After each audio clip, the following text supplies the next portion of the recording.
The Collector series is a horror trilogy about a thief named Arkin O'Brien and a serial killer, the Collector. It's a cleverly crafted game of hide and seek, cat and mouse, catch if you will.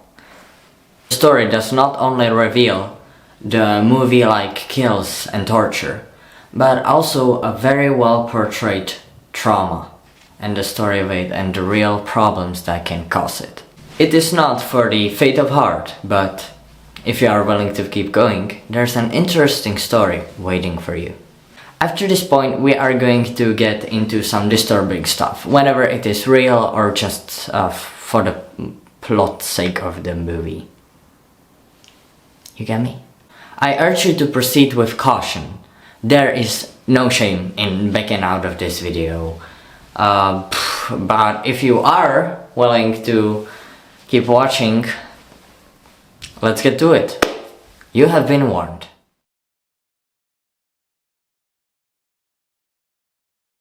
Hello everybody, I'm Robin Sweets and I am a trained filmmaker and a massive movie fanatic. Today we have a sort of special video, and that is a full breakdown of and full deep dive of the Collector series, directed by Marcus Dunstan. Currently the series has 2 movies and the third one in the making, which is expected around 2025. With the way it is, like the previous movies were always delayed, I would say more of a 2026, but we will talk about that later in the video. Both of the movies and this essay do contain talk about death, murder, essay, death of animals, animal abuse, other like stuff like this, so a viewer discussion is advised. In this video we will go over 12 themes: the introduction, summary of the Collector, summary of the collection, explanation and going more in depth about the characters, explanation and hits at the Collectkin ship, past and how it looks now about the collected movie, which is the third movie, cutscenes and Easter eggs, behind the scenes and bloopers, actors and other stuff, the fandom/fanbase, and finally, my ratings. It will contain heavy spoilers. I mean, obviously, you clicked on this video, you knew what you were going into. If you didn't watch the movie yet, what are you doing? What are you doing? You obviously like horror stuff. Pause this video, watch the movies, come back. I'll be there, I'll still wait for you. But you know, if you do not exactly like horror movies, you are still free to watch this video. Also, shout out and all thanks to Spoopier. I am not sure how to read that name, I'm sorry, it will be down there somewhere. And obviously, all the links that I have gone through and other stuff will be down in the description. I have wrote the whole script by myself. But that doesn't mean that all of the information is made by me, and I want to, you know, give a huge thank to all of the fanbase on Tumblr, because this video would not absolutely exist without them. But yeah, mainly Spoopier, who was very helpful in like welcoming me in the fandom, because let's be real, I got there late. And I didn't really have much idea about what was going on, so it was really great to have a person there who was really helpful and welcoming, and everything that I needed to ask about, I got information I needed. Thank you so much. This video is long because I really wanted to put everything I wanted to talk about and I learned and found out in this one specific video. If you do enjoy these kind of essays, then please leave a like and comment on what should I check next. I am kinda toying with the idea of making a full breakdown of the Mafia trilogy before the fourth movie, for the game comes out, so you know, because I really want to spread awareness about that game. That way, that game is so underrated for no reason. Like, it's amazing, let's be real. But we're not here to talk about Mafia today. Before we start, I'm going to make a shameless ad. RSS is currently working on 2 short movies and an animated series using these small puppets. If you want to support a small filmmaker, all you have to do is subscribe to this channel and ring a bell to not miss any future videos. Or if you want, you can hire me as a video editor for either cinematic or gameplay projects. You can also check the description below where you can find my second channel focused on Let's Play, and that one uploads weekly. This is all for the front banter, so all of you go grab your snacks, get comfortable, like this video and enjoy the deep dive into the Collector series. The movie starts with a shot at a house where a car just parked. A man and a woman, most probably married, run into the house and appear to be drunk. During this, we get a really nice silhouette shot. Larry, the man, checks if he can turn the lights on, but the electricity doesn't work. His wife screams from the bedroom and Larry quickly sprints to her. They find a red box there, both knowing neither of them put it there. So what is it doing there? On the box is a note with a writing "For the collection." The box shakes and Larry opens it, shocked by what's inside. We don't see what it is, but we see a man behind Larry taking it.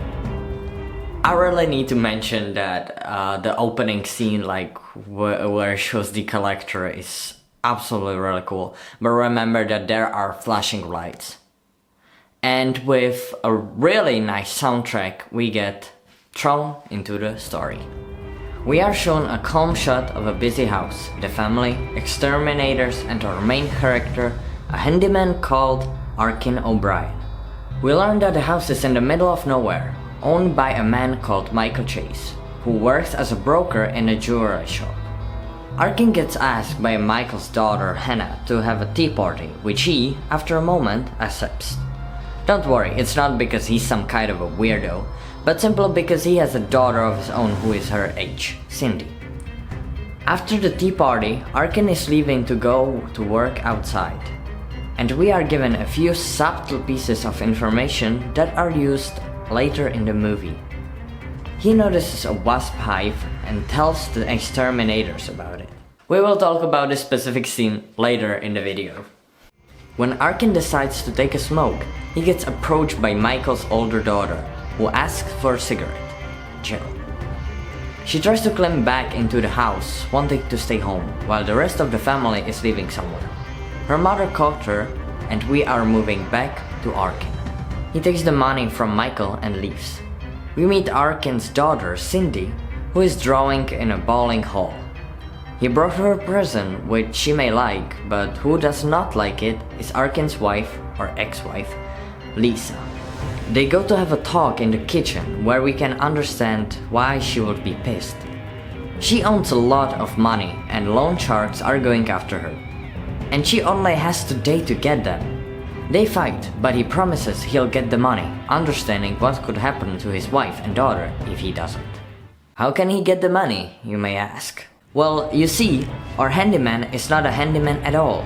He is a thief working under a guy named Roy, which is totally not the most cliché name for a gangster boss. We're having a talk with him, which results in a really intense dialogue shot, and ends with the boss agreeing to let Arkin steal a Robbie from the Chase family.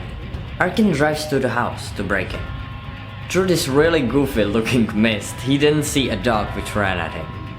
Luckily, the chain is too short and the dog only bites off a part of his mask.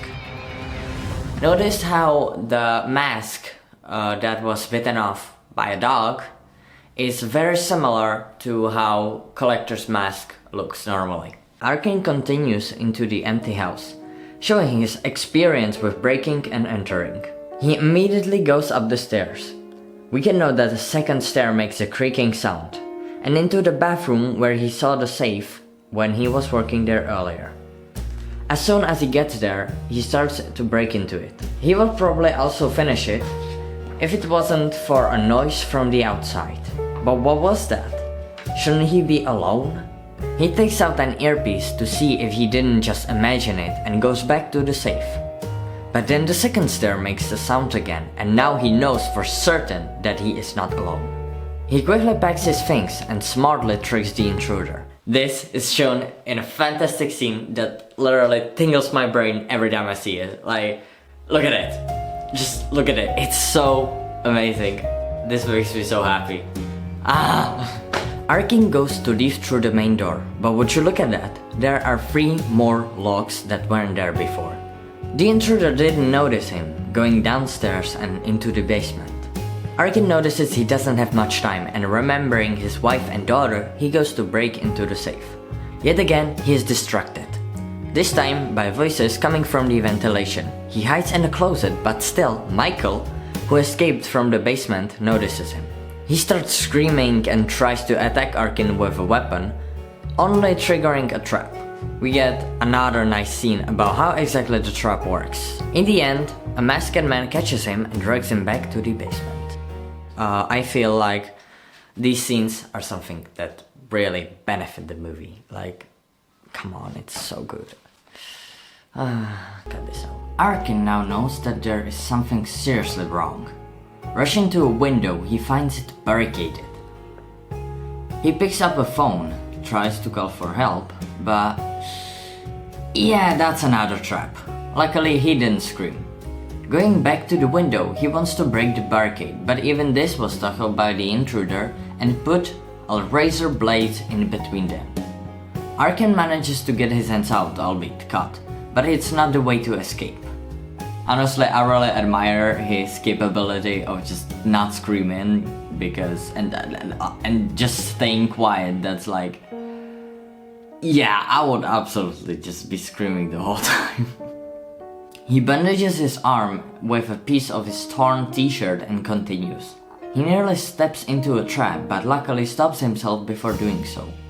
He now knows that he has to be much more careful, or something like this will pierce his head. He tries to open a door, but finds it locked, so now he tries to hide in the hallway as we hear another footsteps coming closer. The collector comes again. He notices a slightly open door of, I think it's a closet, but I'm not sure.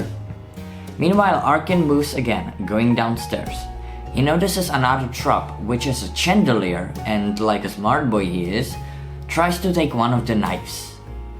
Which, great idea, a smart main character, let's go! We don't see that often. Sadly, it doesn't budge, and he knows he doesn't have much time, so he has to leave the knife behind. At least now he knows another trap he has to be aware of. He moves to an open window that we could have seen him working on at the start of the movie, and notices yet another trap which leads to scissors. The collector truly enjoys people trying to fight back, it seems. I will be honest with you, I have no idea if I was being serious or sarcastic when I wrote that sentence, so... I personally really like how they are showing us the different traps that Arkin could fall into. He moves again into another room, and in an amazing shot, we see that it is filled with sharp wire. If you wanted to be certain though, and thought it was perhaps just a family of spiders making webs or something, our main hero conveniently walks into one and cuts its sheath, stopping himself from going further. He carefully backs away and finds a room filled with bear traps. He carefully moves around them into a kitchen and nearly sets off another trap with his foot, which was tied to a machete. He looks around if there is any way out, but notices that the second set of stairs is covered by nails. I want to mention that I personally really love how the actor portrays the sense of despair and the emotions of, you know, I mean, look at it, it's so, okay, really well done. The collector goes downstairs again, but what was he doing upstairs for so long? All his victims were in the basement, no? Did he know that Arkin was there? How? Arkin hides in the dark room. It looks like he is going into the basement. He noticed someone walking above him and someone drags him out of the camera shot. He turns on the light and we notice that it's the owner of the house, Michael, who we saw getting dragged by the trap earlier. He's screaming again and Arkin tries to calm him down. After a moment, he calms down, more or less. Arkin has the smart idea of taking the Collector's tools, but the Collector took them with them. We learn that Michael and his wife are there, in the basement. Jill, the older daughter, left before they got here, and Hannah, well, we don't really know where she is.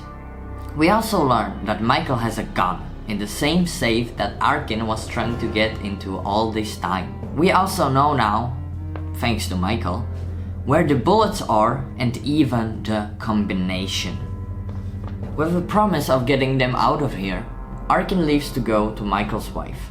She tells us that Hannah is hiding in the house, so fuck, that's a problem. But it's also good news because it means that the Collector still doesn't know that Arkin is here and was only looking upstairs for Hannah. Arkin asks Victoria, the wife, to scream as a distraction so he can go upstairs to look for Hannah himself. He also tells her to stop screaming when the criminal gets downstairs so he doesn't hurt her. And yet again, with another promise of saving them, he leaves to do just that. Victoria does as she was asked and the Collector immediately comes running, angry it seems. She stops when he comes in, just like Arkin told her. Arkin safely gets upstairs with a little to no trouble. There we have cuts between Arkin and Victoria. Victoria currently not having a good time with the Collector choking her. And he's probably gonna reward Victoria for the screaming by cutting off her tongue. Ouch. Luckily for her, it was just a warning and he puts the gag bag inside her mouth. Meanwhile, Arkin, after spending some time unsuccessfully looking for Hannah, goes and finally opens the safe. Inside, he not only finds the gun, but also the diamond he entered the house for.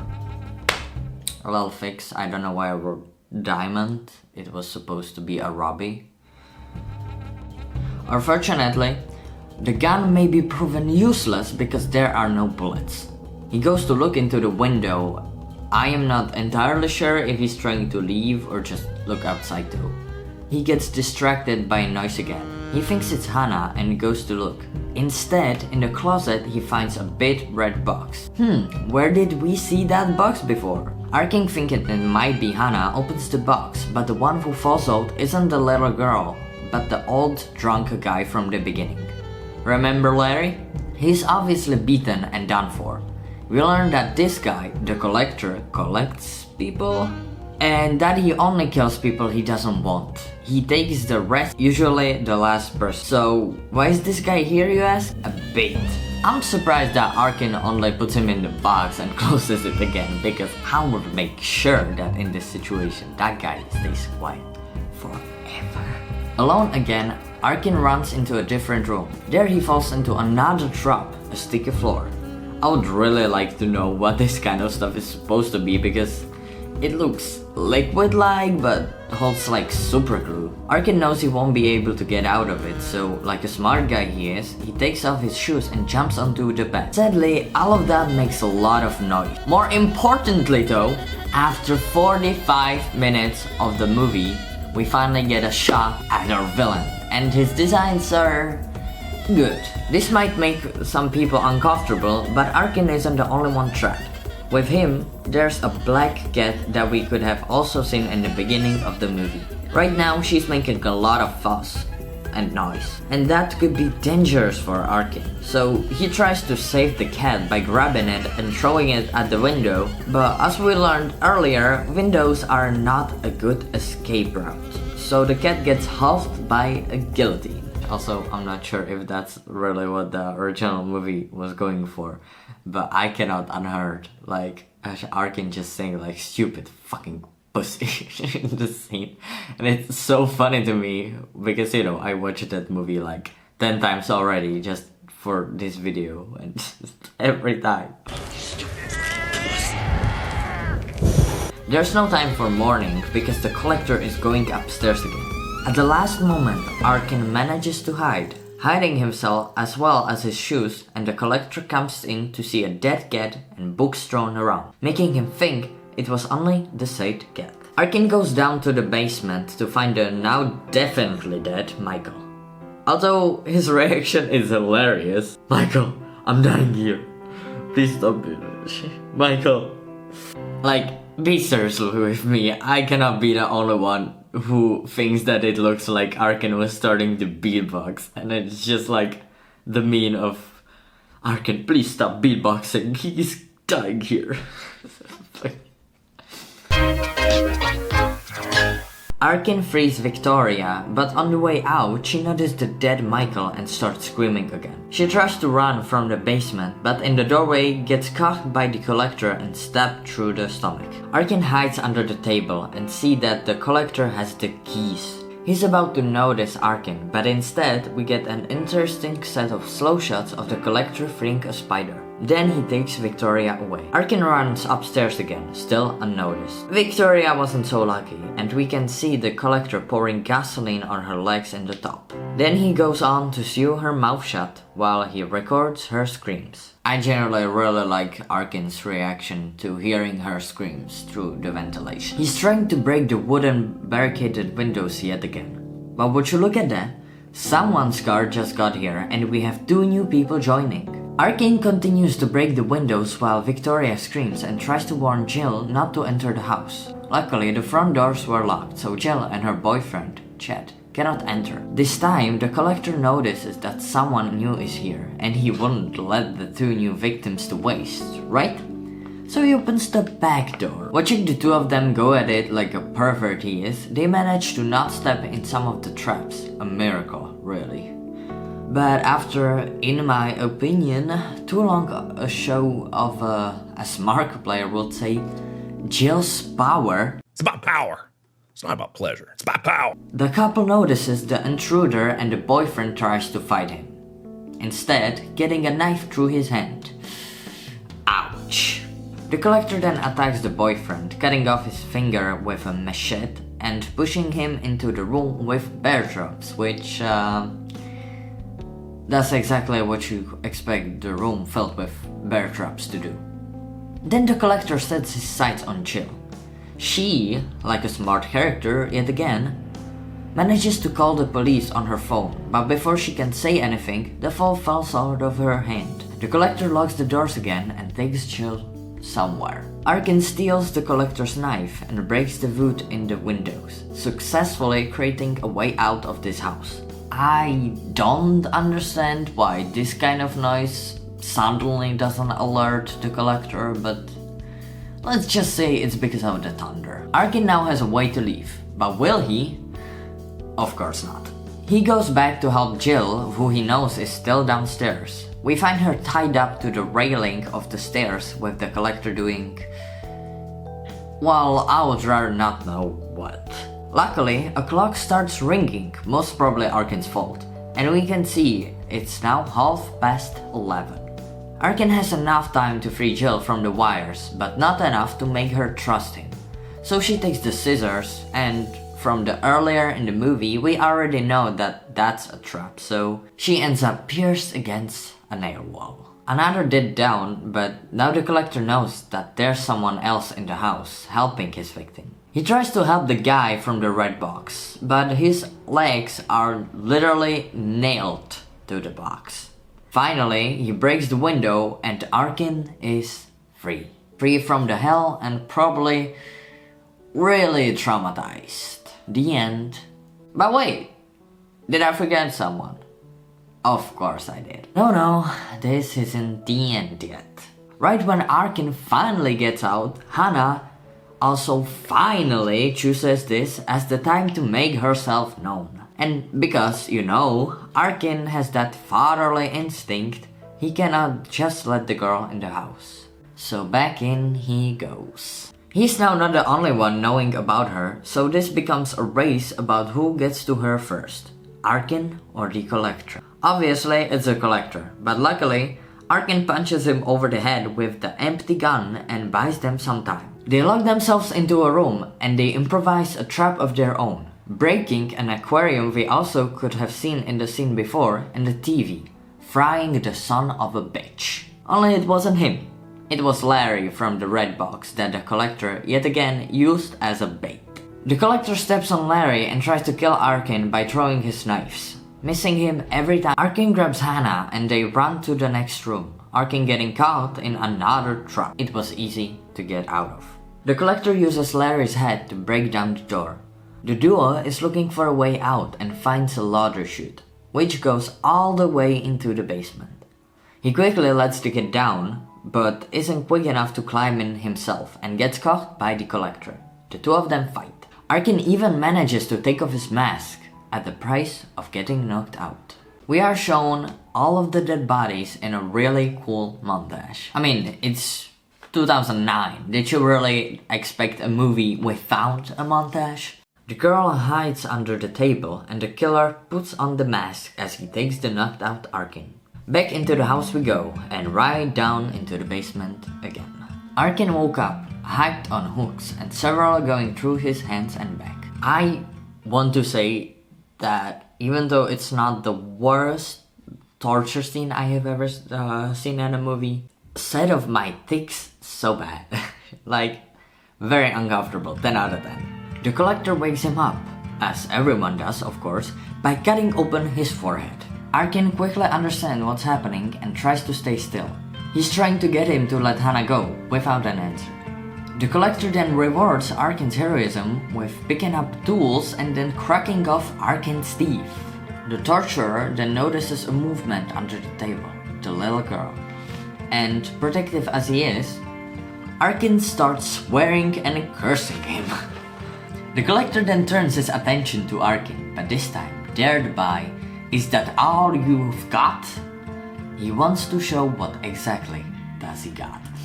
He comes back to Arkin with a jar of cockroaches and slices open his stomach. Now, those who know what rat torture is may already know what is going to happen. But for those who do not, well, it's not really nice to watch. The jar with cockroaches is put on the scared belly and the bottom of the jar is burned with lighter. The insects, immediately trying to get away from the heat, are trying to crawl into the open stomach. So yeah, that was something that happened in this movie. Luckily, the Collector is distracted by a police car that suddenly pulled up to the house. But what is the police doing here, you ask? That's because Jill called earlier and they sent help to a possible 911 call. The police officer, noticing the dead bodies, does a smart thing and calls for help and backup and informs the other police. Arkin, now knowing what could be happening to him, knows that he has to escape in any way possible, and a bit of pain from the hooks is nothing towards what could be awaiting him if he stayed put. The Collector comes out from behind a tree and the officer has a gun on him. That should be easy, no? Just shoot him. But no, it's another trap to lure the police officer closer, and he now also dies at the hands of the dog. The policeman tries to crawl away but is stopped by the Collector and dies a surprisingly quick death by a broken neck. That distraction was enough to let Arkin free himself and, by checking on Victoria, learn that the Collector is planning to blow up the house. But on their way from the basement, they get noticed by the Collector again, who this time takes his dog with him and enters the house to look for the two remaining victims. The Collector arms himself with a shotgun that he took from the officer's car. They are climbing up the ventilation from the basement as the dog chases after them. Arkin makes a little trap of his own and traps the dog, tricking the Collector into shooting it instead of them. Then the two of them fight with neither of them really winning. But it ends with the Collector getting kicked down the stairs into the basement, so that counts, I guess. Our duo finally has the keys to open the doors, but the one they need is broken. The Collector is getting back up, and with the help of a mirror, Arkin tricks him once again into shooting. This time he shoots into the front door, opening a way for them to leave. He then sets off the chandelier trap that we noticed in the early minutes of the movie. The two of them run out of the house. The cops that were called earlier finally came, and I don't know if the blow to Arkin's head was so hard or something, But he thought that the best way to let them know that they are here is to jump in front of their cars. Yes, I'm serious. As he lies there, he sees the Collector taking Hannah and preparing to kill her, but oh, that's just a hallucination, and Hannah is actually getting saved by an officer. They are both taken in, Hannah by the police and Arkin by the doctors. The house was set off with a bomb, burning all of the evidence that was inside. But hey, remember, Arkin actually pulled off the Collector's mask and he can identify him, so, he tells the officers. There's a cute shot of spider in the grass. It doesn't really have anything to do with the story, but it's a nice shot. So, here you go. The cars are leaving. Arkin pulls the diamond, showing us that he has the thing he came in for, and enough money for his wife. And learning that it's still before midnight, he did it. He tells the doctor he has to call his wife. So, is this the end? Such a happy ending. The girl made it, Arkin made it, he has the diamond, and is going to the hospital to see his wife. Still before midnight. No, of course fucking not. The ambulance he's in gets into a crash, and they end up upside down, with Arkin unable to move and the other guy, well dead. Methinks the king is well. Nope. The king is dead. Aye, the king is well dead. The Collector cuts off the cuts that tied Arkin to the bed and knocks him out, throwing him into the red box. And with another shot at the truck which says Master Truck Exterminator, the truck drives away into the night. Our main hero captured. Not only are the subtitles the work of art that I will absolutely want to give points for later, we also get an amazing post-credit scene. The Collector looking at another house sitting on the box. We can hear Arkin's voice telling him stuff like, I'm gonna kill you. And with a kick to the box, we get black screened.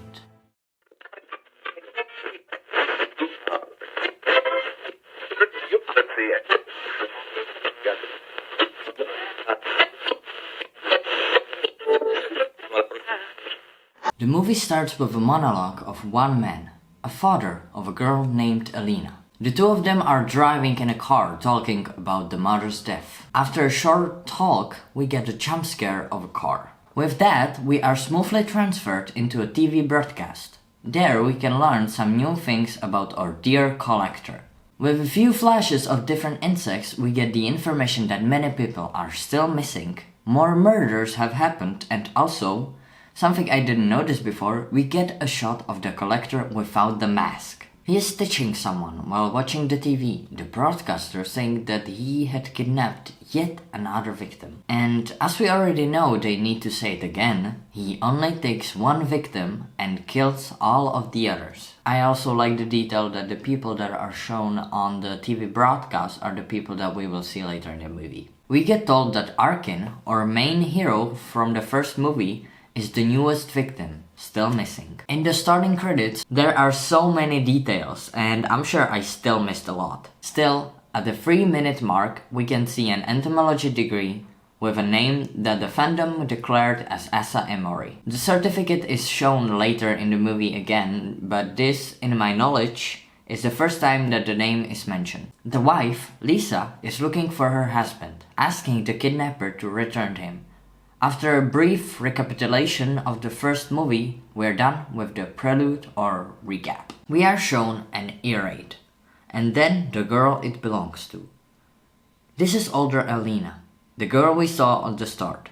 Her boyfriend calls her and tells her that they cannot hang out at the moment, which Alina takes remarkably well. And when her best friend Missy asks her to go with her and her friend to a club, she agrees, easily changing her plans. From a shot of her house, we can see that her family is definitely not from among the poor. She is rich. This club looks very questionable, but after whispering the secret password, they get let inside and immediately starts dancing. And we get our first S scene of the movie. I think we have to count it as that because I don't think there's another one in this movie. But oh no! Who is that kissing a blonde? Yeah, that's Alina's boyfriend. Well, That's awkward.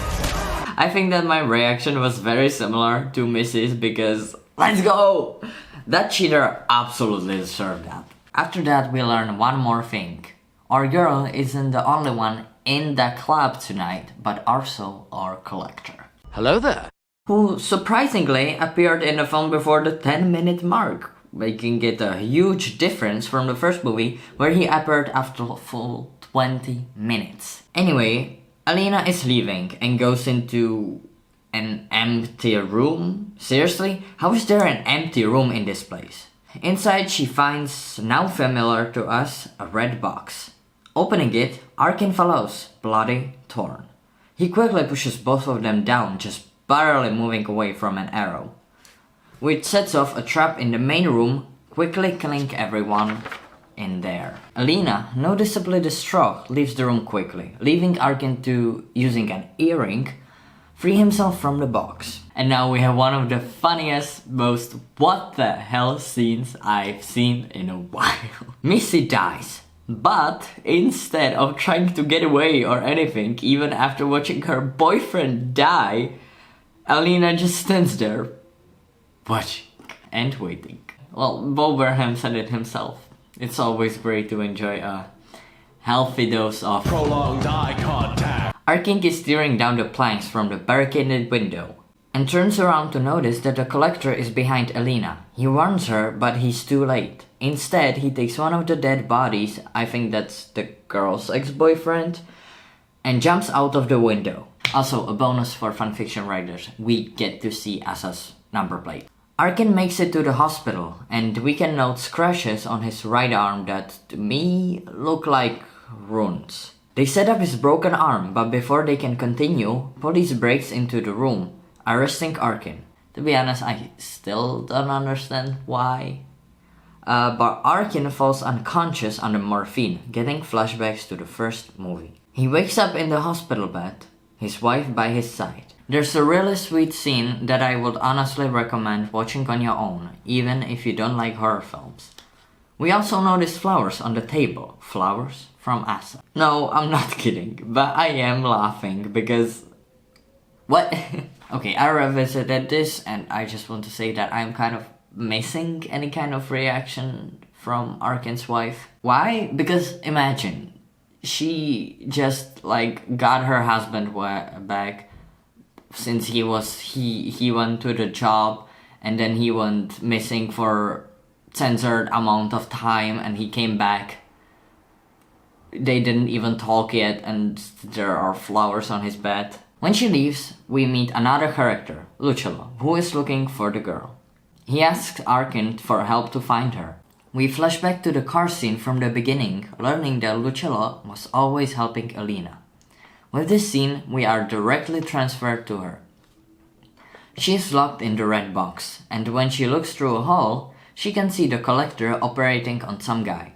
Honestly, this movie has such a breathtaking and amazing artwork. From what I understand, his tongue had been cut off and a mask stapled to his face. We're moving back to Arkin and others. They are currently planning an invasion of Asa's place, or the place where he takes his victims. Arkin tells the others his one rule. He can bring them to the location, but he will not go inside. To which Lucilla surprisingly agrees. We also learn that the runes on Arkin's forearm are actually a map. I'm a big fan of the monologue that is following this. Like the writing in this scene is chef's kiss. Back to Alina, she was able to get out of the box with her bra. We also learned that the place the collector takes his victim to is a place called Hotel Argento. Argento? I don't know. Lucilla hands Arkin a lockpick, asking to get them inside. Alina opens another box but only finds a dead body, or something like it. I'm not sure, the fingers of the body were still moving. We get a nice shot to look around the room, but the girl doesn't have enough time because the collector is coming. He finds Alina's box empty and lets out a bunch of spiders to find her. Luckily, before she screams, an alarm goes off, signaling that Arkin broke in. Arkin goes to leave with a warning to the team, but Lucello stops him and forces him to go inside. Ladies first. Collector has a camera room, not surprising, but it means he can see that Arkin is with them. Alina finds ventilation. Arkin and Co finds the dogs. Only they are not real dogs actually. Lynn, the one guy who stayed behind to guard the door, dies.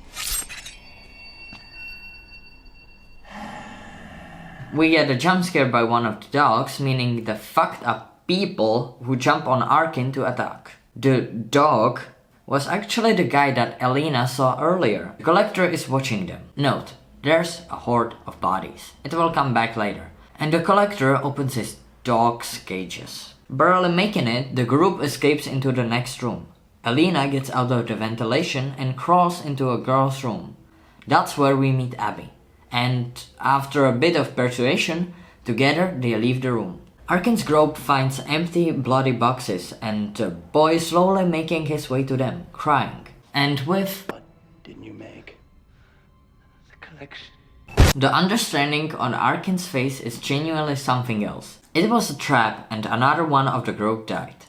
At least Arkin was able to get away from them. As I said in the beginning, we are shown the certificate once again. This time the shot is much more clear, but it's still hard to make out. Kudos to you if you manage. The Collector was behind him, but Arkin still escaped him. Abby and Alina keep moving. At least, unless Abby notices Alina's hearing aid and panics. The Collector starts chasing Alina, but she managed to escape and pull up into another ventilation. Arkin is moving through the halls, attracting the villain. Now, Asa knows about two of them. He decides to look for Alina, but she was already gone. Arkin jumps into the two traps, but luckily nothing lethal. He hears the steps of someone coming closer and crawls into the vase trap. Still, he wasn't able to hold on. The wood under his weight cracked and he fell back to the dog's place. He noticed that the bodies there had been soaked in gasoline. That will be important later. He crawls back upstairs and takes off his shirt. He finds another room filled with jars. Alina is alive, but she's missing her hearing aid. Luckily, it's not far from her. The only problem? It's in a bear trap. She quickly takes it, surprisingly not getting her hand cut off, and continues on her way. We get to see the Collector's most beautiful artwork with Arkin, going through body after body. Going to the door, he notices he needs a key. He follows the sound of cries, but before he can help the person, the Collector comes and slices her neck.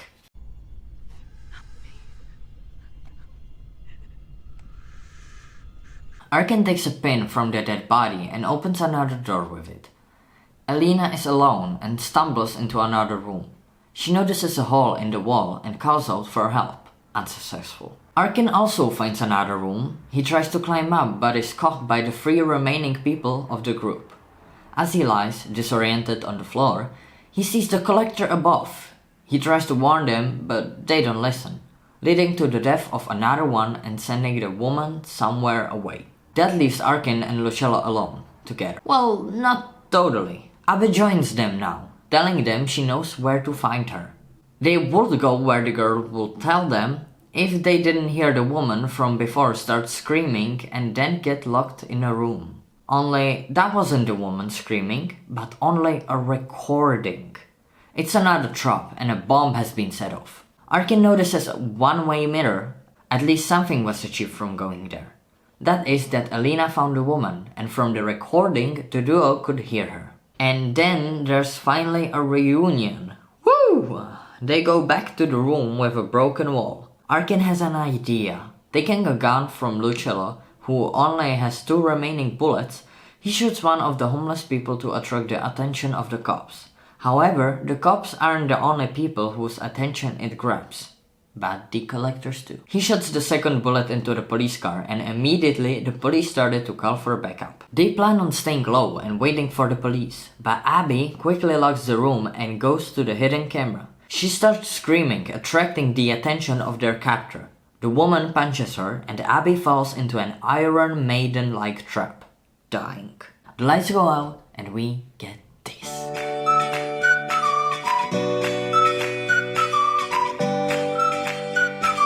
The Collector attacks the group, and the face of anger when he notices Abby is delicious. He shows his anger by grabbing Alina and dragging her away, yet again. The rest of the group doesn't hesitate to go after her, apart from Lucello, who fell right into a trap. Arkin and the woman are forced to leave, looking for Alina. We see Alina being strapped down and the two running to her, trying to help. Only this is another trap, and a cage falls onto them. Then there's this scene that I have no idea what to call other than gay. Like seriously, what is this scene? I'm sorry, I literally cannot. There's about to be a fire and they have to get out of the cage. The woman tries with a knife, but it only falls down. Arkin takes off his cast and asks Alina to re-break his arm so he can reach the lock. It works and they are freed. The three of the escapees are trying to crawl through the docks place while Asa is burning the place down. They get back into the main room and with them, our murderer. He doesn't hesitate to stop the woman in her back, killing her. Then we have a fight between Asa, Arkin and Alina. Asa was ready to kill Arkin but was distracted by his dog's head. And would you look at that? Lucello is alive! There's another fight scene between the two of them, which ends with Lucello getting repeatedly stabbed. At least it was enough time to get Arkin to wake up and get up to fight again. Arkin gets the upper hand and apart from his cheeks getting pierced, Alina also gets up and starts banging on the door, calling for help and alerting the people outside. Arkin grabs the Collector and throws him down the shaft, where, as we saw before, were gasoline-soaked bodies. Tearing off a piece of his top, he says it's on fire and throws it down the shaft, setting him on fire too. Arkin is coming back to Alina, but his way is cut off by fire and he gets trapped. Arkin looks like he is reconciled. But Alina grabs a pole and breaks the exhibit, dusses the fire for at least long enough to grab Arkin and run back to the door just when it falls down. They survived. Alina reunites with her father and Arkin goes to check on the bodies. We see numerous bloody boxes and in one of them, the Collector's burnt mask. But how did it get there? Well, obviously, he put it there. He was still alive. The end? Oh no. One more scene. We see a man enter a house, bugs played out on display. He turns on a radio and walks upstairs. When he gets there, the radio suddenly changes the station. He goes back down, knife in his hand to see what was happening. And what he finds is a red burnt box. All those insects? You're quite the collector. Well, and that was the collection. 2012. No post-credit scene this time.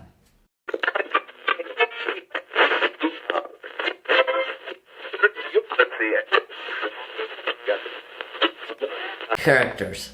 In the first movie we had 40 and in the second 47. Characters in total are 87. Now of course some of them are unimportant or only shown for one shot, let alone a scene.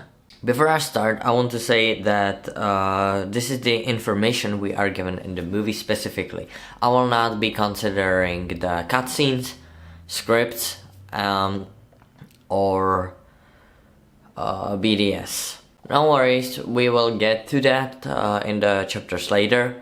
I just want to pack everything that was brought into the final product. From the beginning, I want to get the characters we cannot say anything about out of the way. So these are the characters that were linked in the final character side of the movie, but they don't really appear much in the movie or aren't specifically said that it's them. I am also adding characters that I simply couldn't find any info on, which are these. When I watched the movie, I genuinely had very little to no idea who these people were, so yeah, moving on. Throughout these two movies, we are fairly well introduced to our two main characters. One of them being Arkin O'Brien. Arkin O'Brien is an ex-convict who recently got released from prison, where he landed due to stealing, most probably. When he is introduced in the film, he has an ex-wife named Lisa. It is uncertain throughout the movies if she is supposed to be a wife or ex-wife, but For now, for this purpose, she will be referred to as wife. And a daughter named Cindy. He is also in his late 20s, got me wondering how he got to it. He must have started stealing very young. His family is short on money, owing to loan sharks. And even though both of them have jobs, the money isn't enough. Arkin works as a handyman or an hour husband. At the moment it is for a family of 4, the Chases. Throughout the movies we can notice some characteristic. He is always trying to help others, selfless and heroic. Heroic in the way that he still goes back even if he himself is scared or simply doesn't want to. I am highly certain of him having some sort of PTSD, even before the movie, which can be seen through his actions. I am still confused by his relationship with Roy, so I'm gonna put out a few theories that could work. Whenever any of them are true or not, I'll leave that up to you. Roy and Arkin knew each other long before Arkin went to jail. Arkin worked for Roy and got caught, lending him to the jail. Why could this work? My main support in this theory is the fact that they already have a routine of their job. The way that these two are so familiar with how far they can push each other and others. This one is based more on one of the deleted scenes that I'll talk about later in the video. Shout out to Spoop here on Tumblr who proposed this to me. In the same scene, we can learn that this is the first time Arkin works for Roy, supposedly a one-time thing. That would make Arkin a small-time thief, working alone and only for himself. It could possibly make Roy the person Lisa, Arkin's wife, owes to. However, we are yet to get any confirmation. So, I wrote the script a while ago, and I just want to say that we have talked about it, and Lisa owning money to Roy does not make any sense. I think I said that in the script part later. Stealing the gem would pay off the debt. This theory would explain Roy's mistrust with the job, since they have not known each other for long. This part is also supported by the unused script bits that show not only Lisa borrowing the money for her and Cindy, but also Roy's and Arkin's relationship. But we'll say more to that later. In regards to how others see Arkin, they mostly pity him and try to help him. However, they do not trust him as much, jumping to conclusions or full-on throwing him under the bus or using him. Cindy O'Brien. Cindy is the daughter of Arkin and Lisa. She only appears in the first movie, and to my disappointment she is not even mentioned in the second one. I am not sure if it means that the canon has changed or she simply wasn't shown. To what little we are shown, Cindy is in her school or preschool age, growing in a not so healthy family. I assume that because of the argument about the teddy bear and most importantly, her reaction to it. Lisa O'Brien. Lisa is an interesting character to be sure, and she is a big mystery to me. She's Arkin's wife and a mother of Cindy. She seems to be working in the bowling alley. She is in debt to loan sharks because she borrowed money for her and her daughter. Overall, she seems to care for her family, but is stressed and not exactly mentally stable at the moment, which is absolutely understandable in her situation.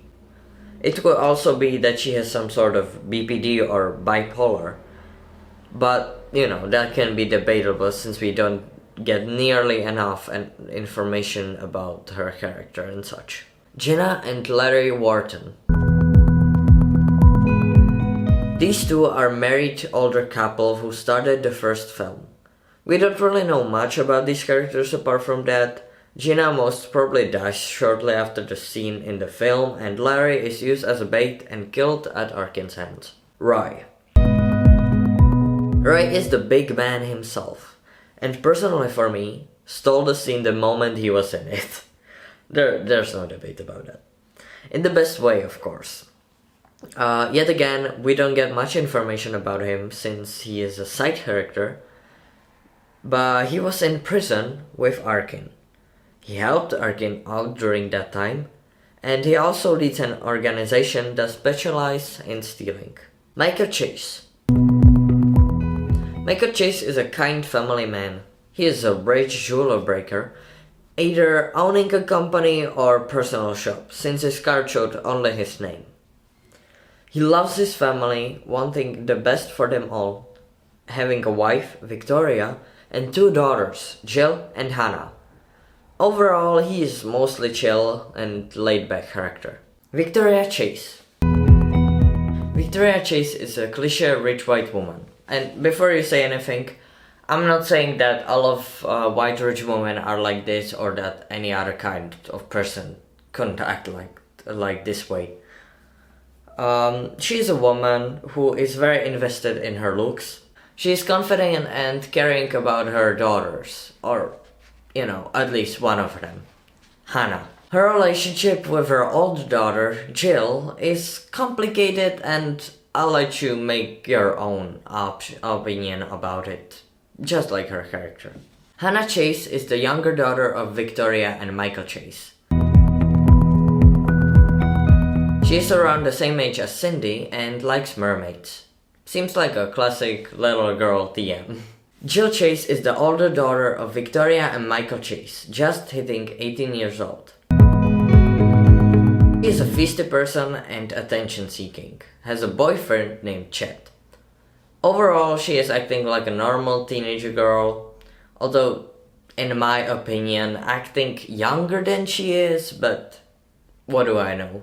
I'm not American. Chet. We don't have much information about him, but in all simplicity, he is Jill's boyfriend, a boy who, although not the smartest one, cares about Jill. Alina Peters.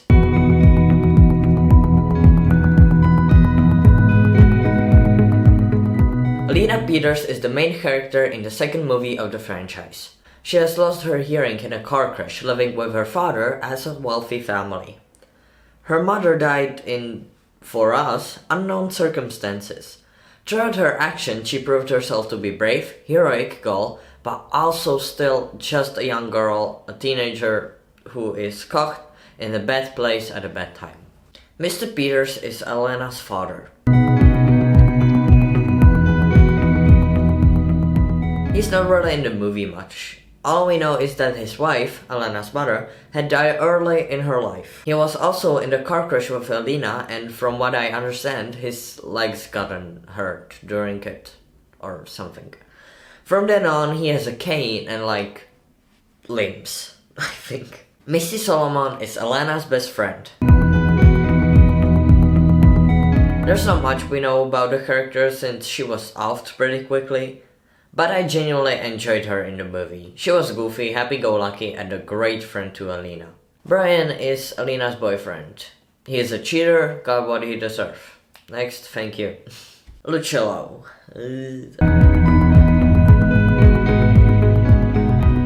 Lucillo is a sort of a bodyguard, maybe. I'm not sure. Maybe he's an ankle. He's close to Elena and Mr. Peters, knowing them since Elena was a little girl. Throughout the movie, he acts overprotective and... I don't really have the words for him. He is willing to go across dead bodies to save Elena, ruining other lives, all in the name of being a hero, and bringing her back because...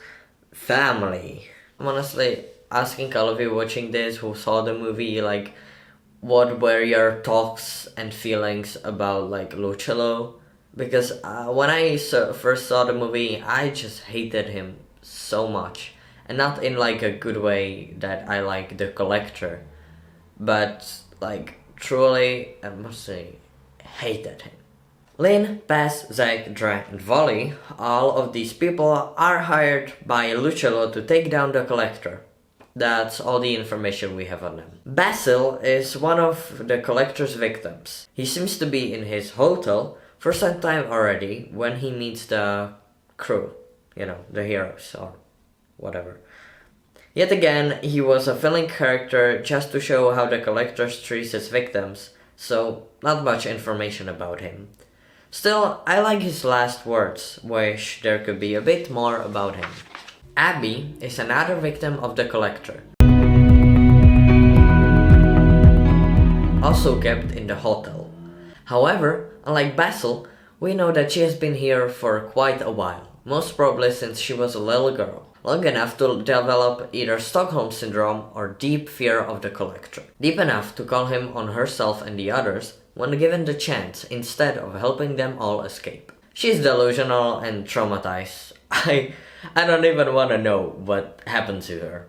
Like, listen, I'm joking. I would love like a short movie just like about her, because that will be so cool. The Collector. Now, this one is a bit complicated. On the surface, we don't get much. But throughout the years, the fandom has dug out some interesting stuff. Now, I will not be talking about headcanons and cut content, just like I said in the beginning. The fandom has collectively, and I am sorry, I have written down somewhere like the name tag of the poster who like said that it was their first idea, but you know, I lost it. Anyway, the fandom collectively decided to go with the name Asa Emori because of the diploma showed in the second movie. I have seen many different reviews that were against Asa's eyes in the first movie, and first of all, I want to say that these are meant to be just contacts. Nothing supernatural or, you know, it wasn't never mentioned, it was never talked about or anything. They are just contacts. However, there's a bunch that he was supposed to be blind in the first movie. And to be honest, I am unable to see if they went through with it or not. I don't know. Asa is a middle-aged man with an interest in taxidermy, living a person-normal life, having a normal job, which probably make a lot of money because look at that house! And I'm not even talking about the hotel, like, what the fuck? On the other hand, the Collector is a serial/mass killer. I'm not quite sure where to put him since the definition for both of these are on the screen right now. The first movie points at him being more of a serial killer, but the second movie is definitely a mass murder. You know, you cannot tell me otherwise. There's no. Anyway, I'll leave that decision up to you. By the way, did you know that medical killer is the most rare type of a killer? Is this an information that was not even supposed to be in the script? Yes, of course, but I was looking for the definitions. And instead I found this, so my ADHD has spent, of course, too much time looking up this kind of stuff that is absolutely useless for me. There are hints at him being abused as a child, but nothing descriptive, definitive, or strips it, so I will not be adding more to that.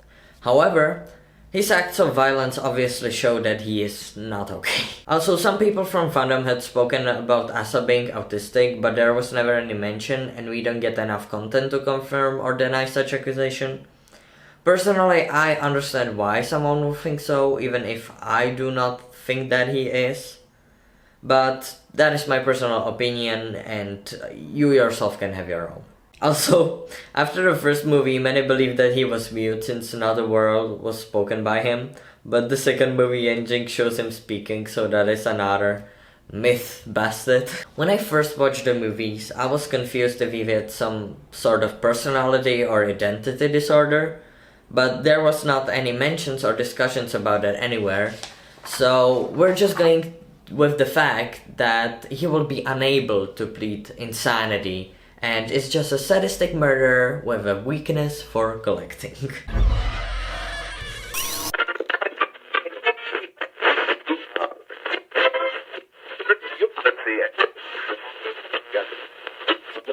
Shipping isn't a new thing for many fandoms, romancing and reimagining the characters that the people think have chemistry. If you don't know what shipping is, the Wikipedia defines such as followed, I quote, "Shipping, derived from the word relationship, is the term for the desire by followers of a fandom for two or more people, either real-life people or fictional characters in film, literature, television series, etc., to be in a romantic relationship. Unsurprisingly, the Collector's fandom is no different, and the most common ship is the Collectkin. This is between the Collector and Arkin. Now, I know some of you may think, why would anyone try to romanticize the victim and the criminal? Although, I mean, that is a common theme in movies nowadays.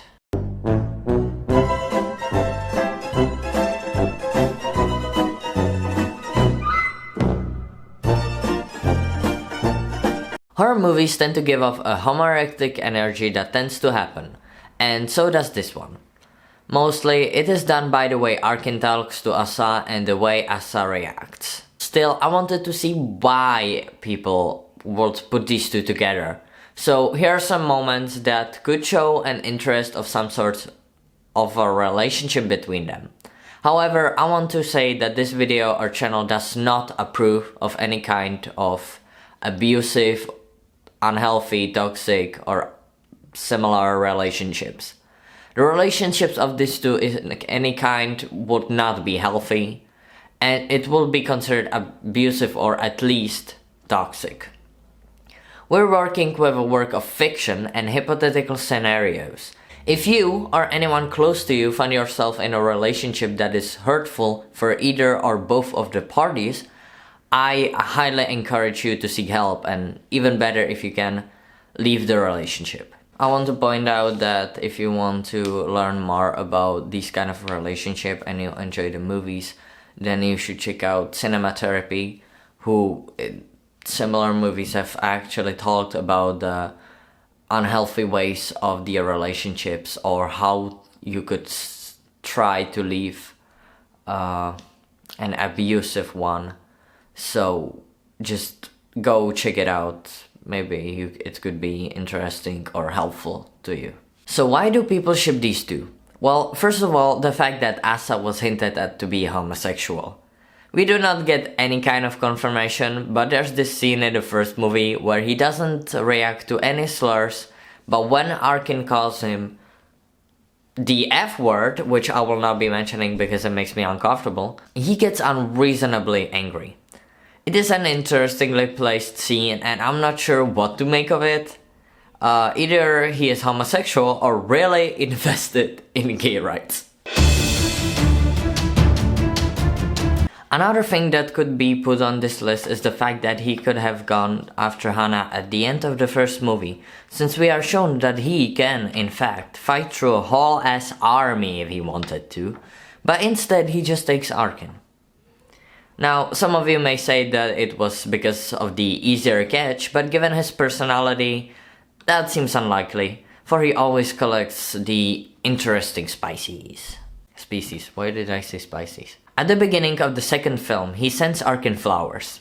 It is mainly a scare tactic, but why flowers? That is usually meant as a symbol of romantic interest above anything else. Plus the fact, that it is roses. It's just, I didn't call them, but in a language of flowers, roses are just like either love, I love you, undying love, love you till the death. There's one-sided love, both-sided love, and it's usually just love.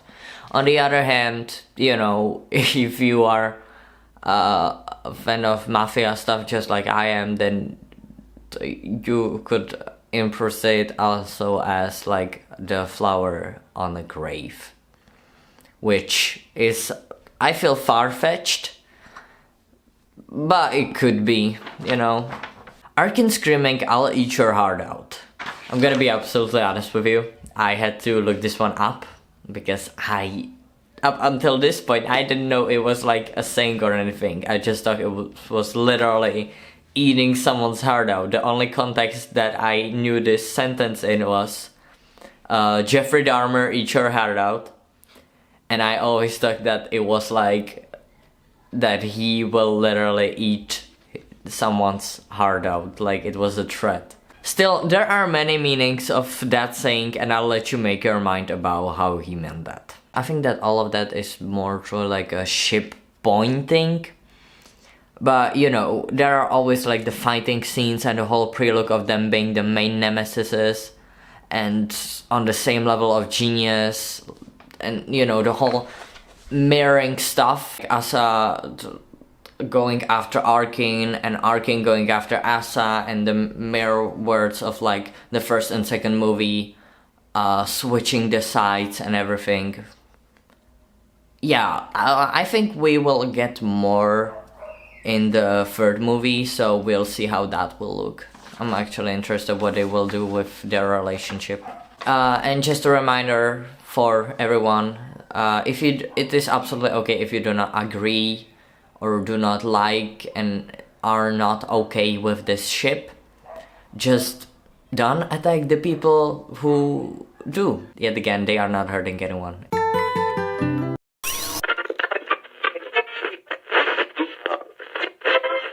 In the year of 2014, the third movie called The Collected was officially announced with the main star Josh Stewart back as Arkin. It was said that this movie was in the making since the second movie's released in 2012. However, as of 2018, the development had stalled. It was picked back up a year later in 2019, but was cancelled only a few days later. From then on, the production was on standstill and the fans were left with radio silence. It was later uncovered that a big part of the problem was the fact that Marcus Dunstan, the director and co-writer, did not own the rights to the franchise. As of now, 16/8/2024, I will put the date somewhere. The Collected is confirmed to be back in the making, with the director saying that all the legal elements that were holding it back were eliminated, and he is certain that the Collector is back. So, all we can do is hope that this time it all works out and we get the movie we are so looking forward to. In the meantime, I want to show you and talk a bit about the BTS photos we got from when the production of it was started. From the looks of it, we could expect Arkin, Alina and the Collector all to make a comeback. I personally am so excited to see how the movie picks up, since the ending of the second one seemed very final. So what are the predictions? Some people believe that Arkin becomes the new Collector. Some are hoping for uncovering Asa's backstory. Maybe we get a new protagonist? Who knows? Tell me what you think or hope to see in the movie down there. If you wish to read more from the interview where Marcus Dunstan speaks about the new production and stuff, see the link in the description to Screen Rant website, where they have an amazing article around it.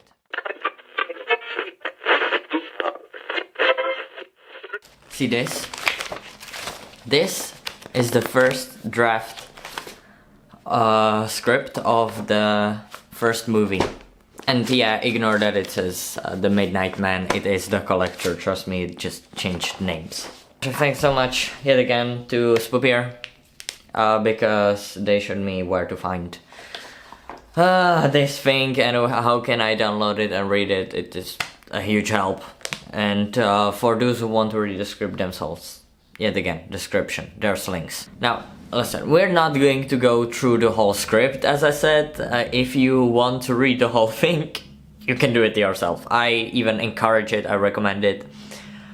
Because, you know, it's a way to see more about Arkin's and the Collector's thought process. And it's honestly great. I have gone through it and I have picked stuff that were either interesting or changed from the final product. So let's get to it. In this part, we have much more direct description of what happened to Whartons. I think it was most probably cut out because the movie would be repetitive, and it goes as followed. A young security guard, the one from the guard stand, nods to the pyjama-clad neighbor standing on the curb. The young security guard turns, moving to a 2-story house with no lights on and every curtain pulled. The young security guard uses a hand flashlight to scan the exterior of the home. The music pounds from behind the front door. There's nothing out of place. He raises a hand to knock on the front door, but the force of his hand hitting the wood pushes open the door. The light from the street's lamp shoot into the pitch-dark home. The sinister rock song billows. Hello? Mr. Wharton? Security responding to a noise complaint. Hello? I'm coming in, folks. Hello? Several flies buzz. The young security guard's flashlight penetrates the darkness. Something reflects the light. Hello? Anybody home? It's blood splattered on a wall. The young security guard fumbles for his shoulder radio. This is Unit 2. Immediate police assistance requested to 2423 Park Place. Copy that, Unit 2. Police assistance is on the way. The young security guard eases into the home. He holds flashlight and handgun. Is there anyone in the premises? An awful smell punches him in the face. He lurches back. His flashlight beam light turns towards the smell, hitting a wall covered by chain and steel contraption. The power button on the stereo is pressed, cutting off the loud music. The young security guard looks to the steel contraption. He inches forward, seeing an arm stuck in what seems to be a trapping device. The blood has congealed, flies buzzing. God. He gags, covering his mouth. The young security guard's foot steps down on something. Crunch. The young security guard's eyes drop to the floor. He leans down, looking under his shoes. It's a whole fingernail, ripped clean off. The young security guard leads closer in, seeing claw prints across the floor as if someone was dragged by the legs. He follows the claw prints with his flashlight across the floor to a closet door. It's blood-stained, flies galore. The young security guard moves to the closet door when a faint moaning is heard. The young security guard's head whips around. His eyes rise. It's coming from upstairs. The spiderweb is full of flies. The spider feeds. It's a long, dark hallway with closed doors on each side. The moan comes from the last door. The flashlight leads the way. The moaning rises in volume with each step. The moaning becomes a hyper series of breaths. The young security guard moves forward, gun raised. His quivering hand reaches forward to push open the door when a scream. The young security guard lunges for the door. Young security guard kicks open the door. Sees Jenna Wharton in the bathtub. She's still alive. Her right hand is nailed to the wall. The tape recorder is glued to her left hand. Her mouth sewn shut. The tub's not filled with water, it's gasoline. A flare is attached to the top of the door. It snaps from the opening door, igniting the flare. Young security guard's eyes rise to the flare. Jenna's lips rip through the stitches. No! The flare tilts and falls free of its amount, heading straight for the top of gasoline. It's a trap. Young security guard tries to jump back, but it's too late. The flare hits the gasoline and the explosion overtakes the hallway. Young security guard is thrust back, sailing down the hallway and out a large bay window. Smash! With the home explosion, the neighborhood starts to wake up. One by one, the lights flick on. Doors open and neighbors wearing only their pajamas filter out. Moving to the home. A young girl moves through the people. She's the first on the scene. Something catches her eyes. She freezes. Shallow breathing sound takes us to the young security guard whiffing on the front lawn of the home. His clothing shattered, his skin sizzling. He's barely breathing. A pajama-clad mother moves to the young girl, covering her eyes with hand. The young girl is pulled away as the young security guard sputters and dies. The people surrounding the body gasps as the sirens rise in the distance. People move back, a father putting his rope over the dead body. Pull back through the security gates the same way we entered, now exiting the upper middle class gated community. I would also like to mention the opening credits part of this script, which is really interesting. This is not a scene or anything story related, but there's a sign that the exterminator has at the start of the movie, and it is way too funny to not include here. Master Trap Extermination, taking care of pests one house at a time. Fun fact, Michael's family name was supposed to be Case, not Chase. More information about Arkin. He's in his late 20s, a slender man. No, not this one. A slender man with bust hair, blue color to the core. I wasn't sure if I would include this one in the video, but there is a weird amount of flirt like stuff between Arkin and the changed female family members, in the specific scene Victoria. And even if Arkin's POV is explained to be interested in the gem and not her, we don't get any explanation on her behavior. Arkin creeps up the stairs, trying not to intrude on the heated conversation. If she doesn't want to go this year, then she doesn't want to go. You're just saying that because you don't want to go. No, she's 18. She's going off to college in a month, so perhaps spending 2 of these weeks at a lake house with her grandparents isn't so appealing. The point is that she spends time with her family, not her stoner boyfriend. Michael bursts out of the master bedroom and breezes past Arkin on his way downstairs. Mike, are you going to talk to her or not? Nah, you got the touch. Arkin's eyes race to Victoria Chase. She's perfectly groomed and ready for the day, but still in the silk house robe. Victoria makes eye contact with Arkin, not even moving to close her robe. Arkin instinctively drops his eyes. Victoria signs and turns, re-entering the master bedroom. Arkin kneels by the door. It certainly does stick. He pulls out a wood filler from his medium-sized handy bag. Starts filling down the part that's sticking. Out of the corner of his eye, Arkin sees through the cracked door leading into the master bedroom. Victoria leans into a mirror. Her robe is open and Arkin can see her in bra and panties. She's quite attractive. I don't know, maybe it's just me, but this is weirding me out so much. It's making me so uncomfortable. We'll come to this scene later, but this is a scene hinting at the relationship of Arkin and Asa, described with the wasps.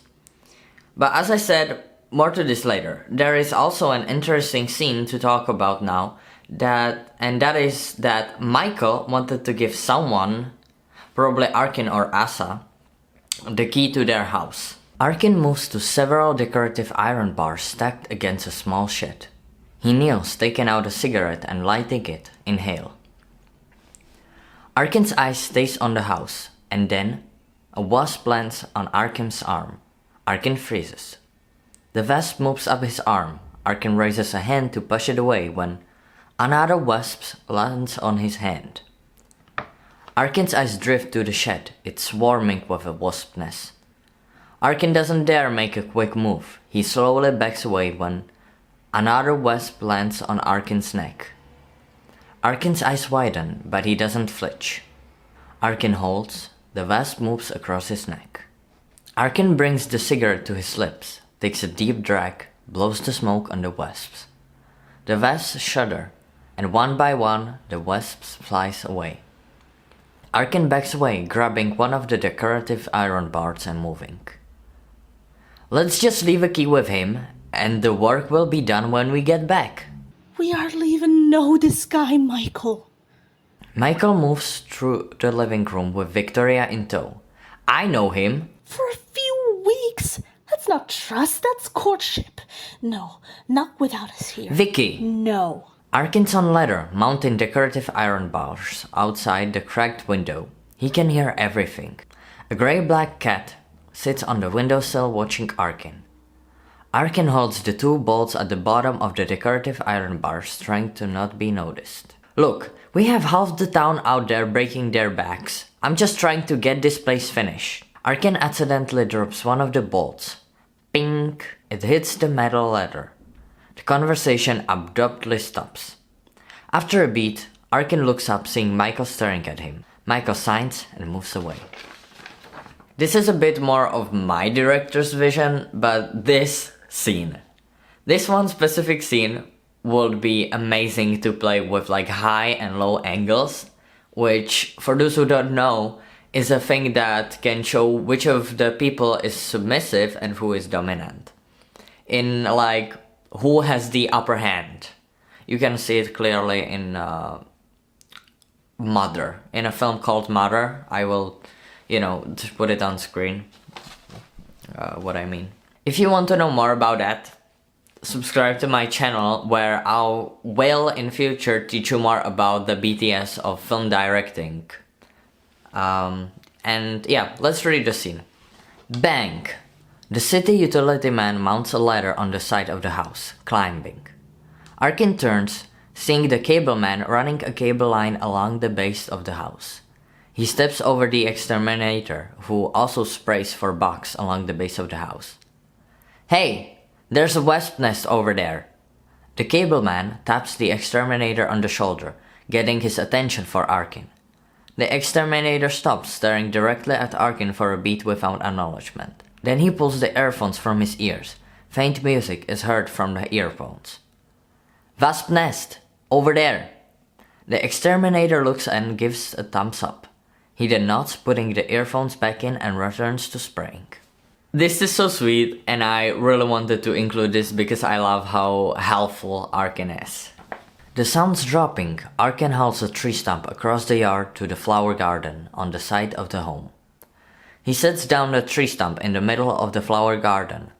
Arkin wipes the sweat from his brow, his eyes drift into the driveway. The workmen are loading their trucks and heading out. Michael loads suitcases into the Range Rover. Mom? I told you I don't want to go! Arkin's eyes rise to Jill's partially cracked window. Jill's once cocky demeanor has shrunk into that of shrieking child. All my friends are staying! I can't go! You can't do this to me! Pure acting. It's not an option, you're going. This is the last summer we have as a— Mom! Arkin moves back into the garden, moving the stump over a bit, right on top of that spot of flowers.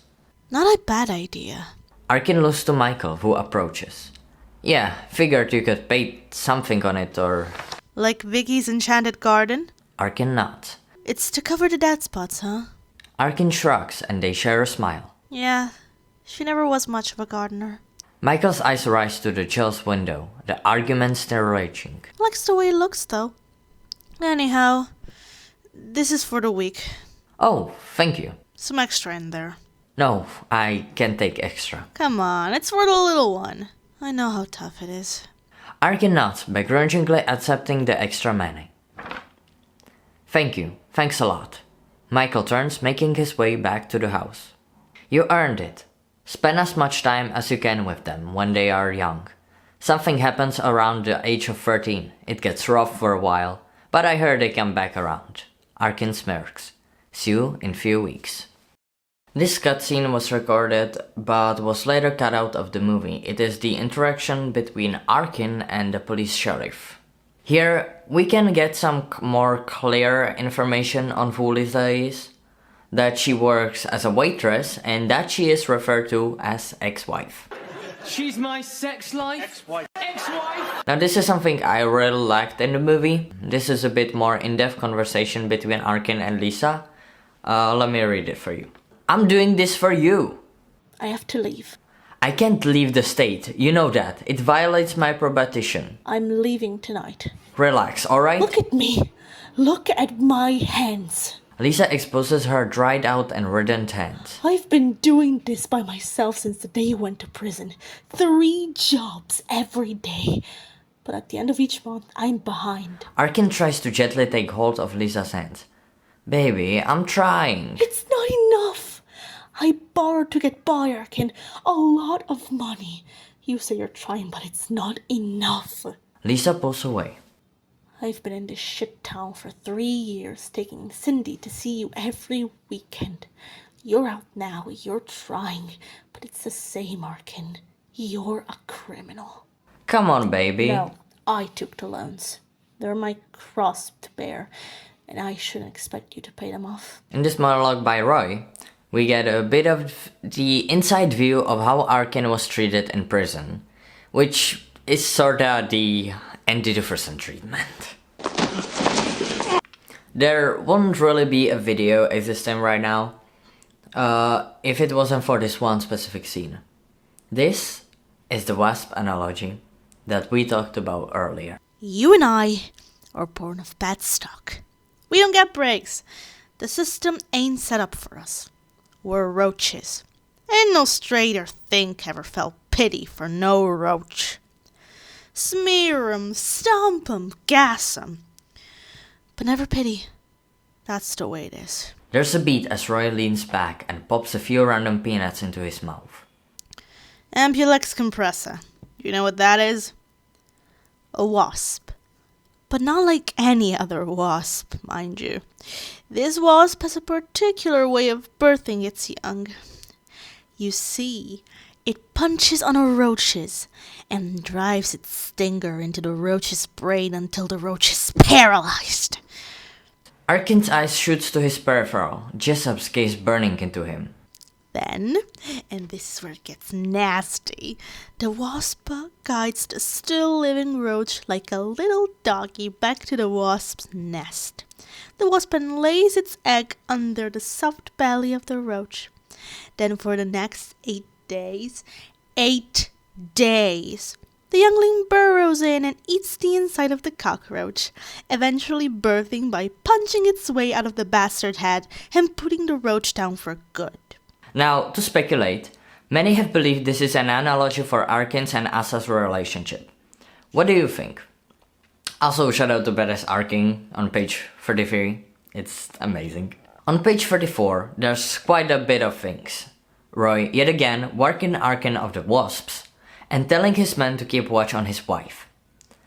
I will allow myself to insert a bit of a theory here, because me and Spoops talked about this earlier and we were wondering if perhaps Roy was the one Lisa owed the money to. I personally think that this specific scene debunks the theory. Why?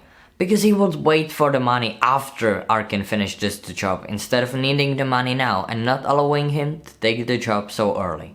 But that's just my theory though. A game theory. On the same page we also get a specific time. This is more of a technical stuff, and why is it important? It's because in like the art of directing, this is a type of American Western script or something. I'm going to put it here somewhere, the right definition, the right name.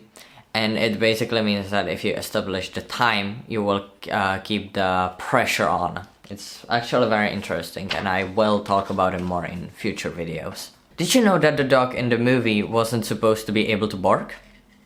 It is specified that the dog should have no voice box. It hints at the fact that Asa upgraded the dogs for the sake of his hobby. This is something that many had a problem with when criticizing this movie, and to be honest, if it was in the film, it's not noticeable enough. The mirror from the end of the movie, it is established early, and it makes much better sense for the ending. I love this. I am dead serious. I am sad that this was cut because we were absolutely wrong. Like dull motion detector. Now, if that isn't terrifying to you, I don't know what is. I mean, listen to this description. Hannah's room, just like before. Arkin leads into the room, pulling his flashlight. He scans the room and sees the bed. With a lamp, is someone there? Arkin inches forward when laughter bellows. Arkin lurches back, turning the light on a human-sized doll.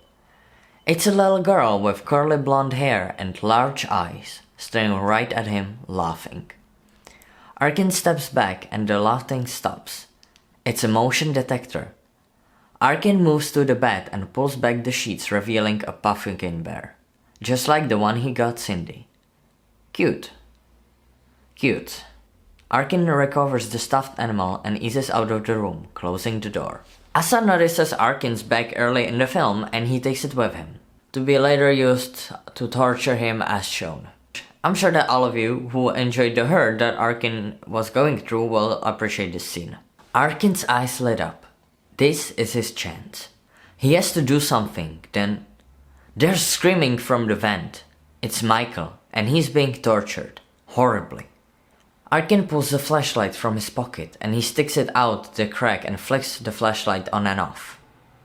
The sheriff deputy looks down right as the flashlight starts blinking. He writes something on the chart, looks back up, but the blinking has stopped. Arkin looks out of crack. Come on, see it, see it! The sheriff deputy looks down again as the flashlight starts blinking again. The sheriff deputy's car turns around, heading back down the road. Arkin sees it leaving. "Look in your rear view! Look in your goddamn mirror!" Arkin sticks the flashlight in the crack. On rear view mirror, the blinking flashlight is seen, but the deputy sheriff eyes stay on the road, never rising to the rear view mirror. This is just a fun fact that we actually get in the movie, but I'll mention it anyway. Arkin is barefoot throughout more than half of the first movie. I'm not going to read this for my own sake, but the fact that Victoria says this is crazy to me. Saying that she is prepared herself for... oh boy. Yeah. Chad was supposed to die a bit differently. I will not go through the whole scene, but the thing that I think is interesting is that it was partially Jill's fault he died. However, he will die even if it wasn't for her. So, no victim blaming. I also want to mention the fact that Chad had actively reached out to Arkin for help, and also we get a detail on Ruby. If you watch the movie yourself, you might be bugged by the same question as I have. Where the hell was Anna the whole time? Well, the script tells us that she has a secret cave in her room, you know, for the mermaid. This is your Morpher joke, so don't take this seriously. As you may know, I am no stranger to writing different kinds of scripts. So do tell me, what do you think is the difference between a movie script and a smut script? And which one would you think this scene is from? This is torture scene, the whole thief and fag thing. I would highly recommend you reading it, it is very well done. I will not be reading through it because I don't feel like there's enough changes to make it worth it. The biggest change is probably the fact that Arkin was supposed to be tied up upside down. But it does show what Arkin is thinking and feeling in that moment. This change is small, but its echoes massively big. Sheriff's death. In the script, it's horrifying. The fact that we had the chance to meet him and all... Let me just read it for you.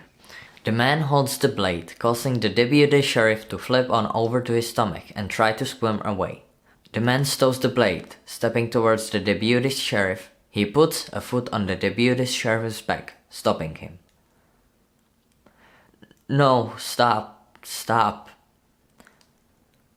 The man grips the deputy sheriff's head. He twists it. Not fast, not hard, slowly, almost gently. The deputy sheriff screams, trying to fight, but the man holds on tight. And he twists the deputy sheriff's head further and further, until the deputy sheriff lets out a final scream and... snap. His neck breaks. The man steps back, looking to the deputy sheriff's body as it twitches ever so slightly.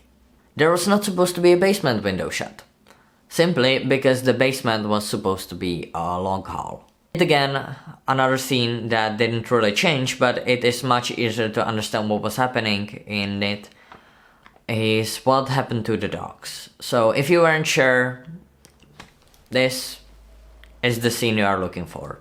I'm sure that I'm not the only one banging my head against the wall at Arkin's suicidal jump under the police cars. But guess what? It makes sense in the script. It happened before that the sheriff just didn't notice him when he called for help or flashed the light in SOS. So he made sure that this time they would notice him. This was the most surprising scene for me in the whole script. The people, the police and the others don't trust Arkin at all. Like, the moment the dead bodies are found, they think it was Arkin who did it. I mean, hear for yourself. Settle down, mister. Arkin's head turns, seeing Hannah behind the brush. Her head slightly rises. We found Rob, sir. The sheriff turns, seeing a wide-eyed deputy. He's dead. Someone tore him apart. Someone just... I can't. The sheriff turns to Arkin. Arkin's bloody hands, his bloody body. Guilty. You son of a bitch! No, it wasn't me. He doesn't move. No, it was the guy. He did it all. He killed them.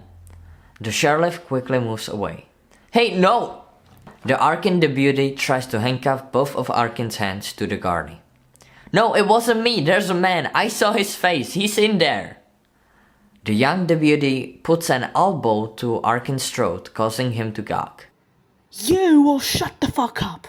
Then Arkin's head begins to sway.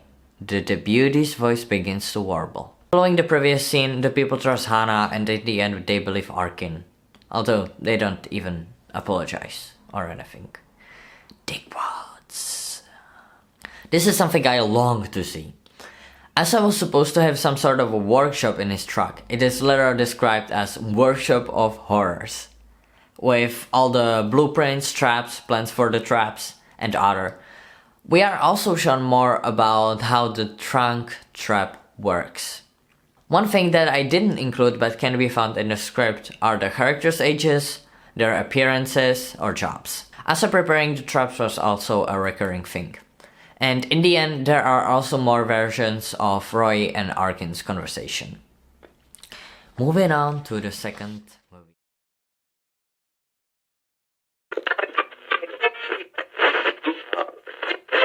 There have been so many cuts at the beginning of the movie. We were supposed to continue where we left off in the first film, showing numerous victims of the collectors along with the way they are treated. We are also shown how Arkin got the scars on his arm. Did you know that he did them with his ruby? Overall, it's very interesting. I also want to mention the opening scene of this, so check that out. A little fun fact. Alina was supposed to know sign language. I am kind of sad they got cut out because it will make perfect sense and it will be a very nice detail.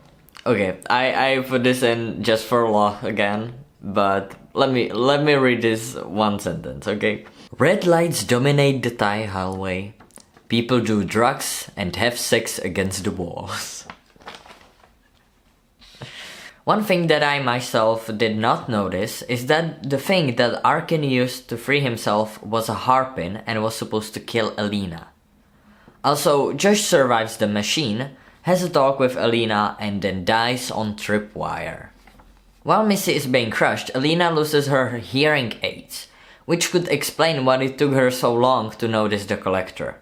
I'll also read to you a part where Alina was kidnapped, because I find it mildly interesting. As she crossed at the top step of to the second floor hallway, her mouth goes agape.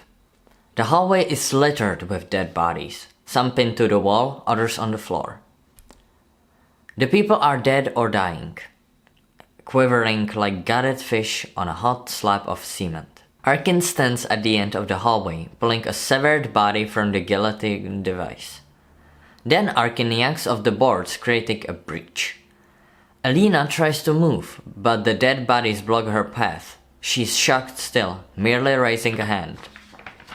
Help me. Arkin looks back, seeing Alina. Their eyes connect. She holds out her hand for him to help, but Arkin doesn't move. He just points, eyes widening. Arkin starts to yell, but Alina can't hear his words until... Alina stands with hand out as the Collector moves in behind her. The Collector has his gleaming blade in hand, moving in to grab Alina. Turn around! He's right behind you! But Alina is oblivious. She just stands there. Arkin takes a step towards her, but his eyes drift back to the breached window. This is his only way out. He looks back to Alina. The Collector is feet away from her. I'm sorry. Arkin hoists up a female corpse, holding the body tightly to his chest. He turns as a series of shots unfold. Alina screams as Arkin runs from her. The Collector stows his blade, raising his arms to grab Alina. Arkin sprints for the window. Alina moves to follow, but the Collector grabs her. As Alina screams, taken in by the Collector, Arkin dives for the window and crash. What I also find interesting is the Collector's supposed reaction to Arkin's escape. He is said to be amused, smiling even. Glass blows out as Arkin flies out the window and drops 2 stories to the dark hallway below. Smash! The glass windows on the rusted out car blow out as Arkin lands on the roof, female corpse having broken his fall. He bounces off, falling into the cement with a thud. Arkin lies on his back. His right forearm twisted in a sickening direction. Pain shoots through Arkin's body as his eyes rise to the building. The Collector peers out. Elena's unconscious body is under his arm. He tilts his head at Arkin as if amused, a smile almost appearing behind his mask. The Collector holds the gleaming blade about to throw when... "You okay?" Arkin's fluttering eyes drift to the hulking man who was working the door. He pulls back his robe, standing over him with concerned face. "What happened in there?" Splat! The blade sinks into the hulking man's back. He gasps and flops down onto Arkin. But Arkin fights out from under him, climbing to his feet and limping down the alley. From the broken window, the Collector stares, his eyes burned. Arkin continues down the alley, the one that got away. Another thing that I've heard people having problems with was the fact that Cindy, Arkin's daughter, wasn't in the second movie. Well, she was supposed to be there too, in the hospital along with Lisa. On the same page there is a fully cut scene. The following is it. A doctor leans in, pulling down his mask. "You're going to be okay, Arkin." The doctor smiles and pats his chest. Arkin's eyes open and close. He lies in a hospital bed, with his head wrapped. His wife, Lisa, and his daughter, Cindy, are at his side. Arkin tries to speak to them, to touch them, but he's too weak. Lisa leans into Arkin, lowering her voice. "It's going to be okay. Everything's going to be okay. I love you." Lisa kisses him on the lips and then Arkin's eyes shut. Arkin's eyes flash open. The room is gleaming white. The windows are open and the curtains flutter. A woman, presumably Lisa, sits sideways in a chair as if sleeping. "Lisa? Baby?" Lisa doesn't respond. Arkin tries to lift his good arm, but it's handcuffed to the bed. Arkin's eyes rise as Lisa falls out of her chair, her face hitting the floor with a thud. But upon closer look, it isn't Lisa, it's Elena. Her throat is slit. Blood pools from her neck. Her wide, glossy eyes stare into Arkin's. What? But before Arkin can make sense of it, the door into the room slowly closes, revealing the Collector standing there. Arkin's pulse quickens. His mouth goes dry. He tries to move, but of course, he's handcuffed to the bed. No, no, no! The Collector raises a gleaming blade, showing it to Arkin, and then rushing towards him. Arkin puts up his cast-covered right forearm as the blade slams down. Arkin shoots up out of breath. His arms are free and he's alone. The room is nearly pitch dark besides a table lamp. Rain pelts the windows as thunder rolls. This is real. The following is a different styled meeting with Lucello. "Having nightmares, Arkin?" Arkin's eyes shoot across the room as a well-dressed, mild-mannered gentleman dressed in a dapper black suit steps out from the shadows. This is Lucello. "Who are you?" "My name is Lucello." "Where's my wife and daughter?" "You'll have a chance to see them soon." "You cop?" "I have a few questions. I want to see my wife." "You will, but questions first." "I know what you want." Arkin nods as Lucello steps closer. "I saw his face, the guy who did this. Get me a sketch artist and I'll tell him everything I know." Lucello sort of tilts his head, perplexed. "These cuts on my arm? When he took me from that ambulance, I did this so I know how to find whenever it was he was taking me. I know where he has the others. We can find this guy, and the others are still alive. Dozens of them, worse of them, me." Arkin shivers, the horrific memories of his ordeal rushing through his body like a jolt of electricity. "The building with the party, did you see anyone still alive inside?" "I know where this guy lives, aren't you listening to me? I saw his face, I can take you there." "We'll get to that soon enough, Arkin. But first, I need to know about the party. Did you see anyone still alive inside?" Arkin's head sways, pain surging through his body. Yes, I saw a girl. Couldn't have been more than 18 years old. I think he took her." Lucello holds a second and then pulls out a photo of Elena. "Is this the girl?"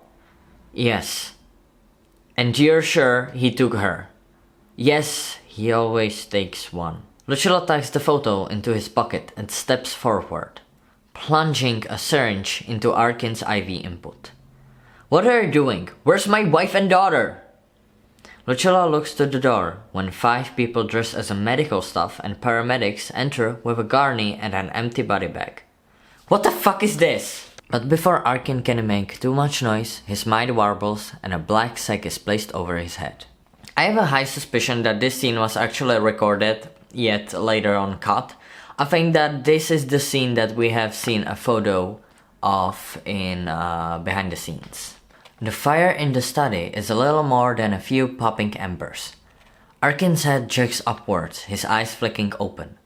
His arms and legs are tied to a chair. I'm sorry if you are harmed.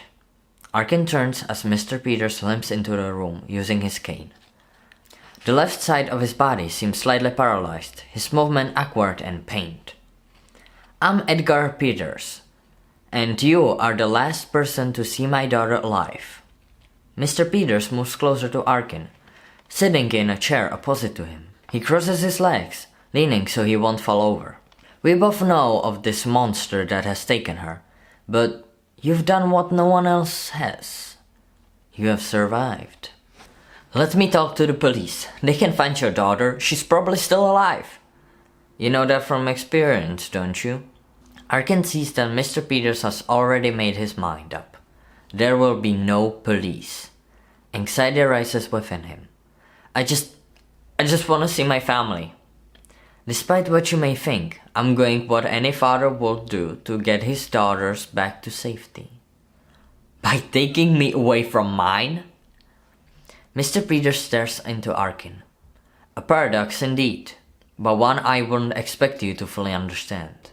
He stokes it, allowing Arkin to look around. In the shadows, Lucillo lurks. I live in constant pain, Arkin. My daughter is the only thing that brings me joy. Her name is Elena. It means the bright one. Mr. Peters seems to slightly light up, but it's passing feeling. He continues his duties on the fire. Shortly after her mother's death, Elena and I sustained a terrible car accident, inflicting me as I am today and nearly taking Elena's hearing. This event only compounded the sorrow she felt from losing her mother. As a result, Elena withdrew into her mind, taking no effort to communicate with me or any other for that matter. After stoking the fire, a flame finally rises. All she did was read, almost this entire library. Mr. Peters points to the thousands of books surrounding them. The doctors assured me that her actions were merely an escape, a means of coping.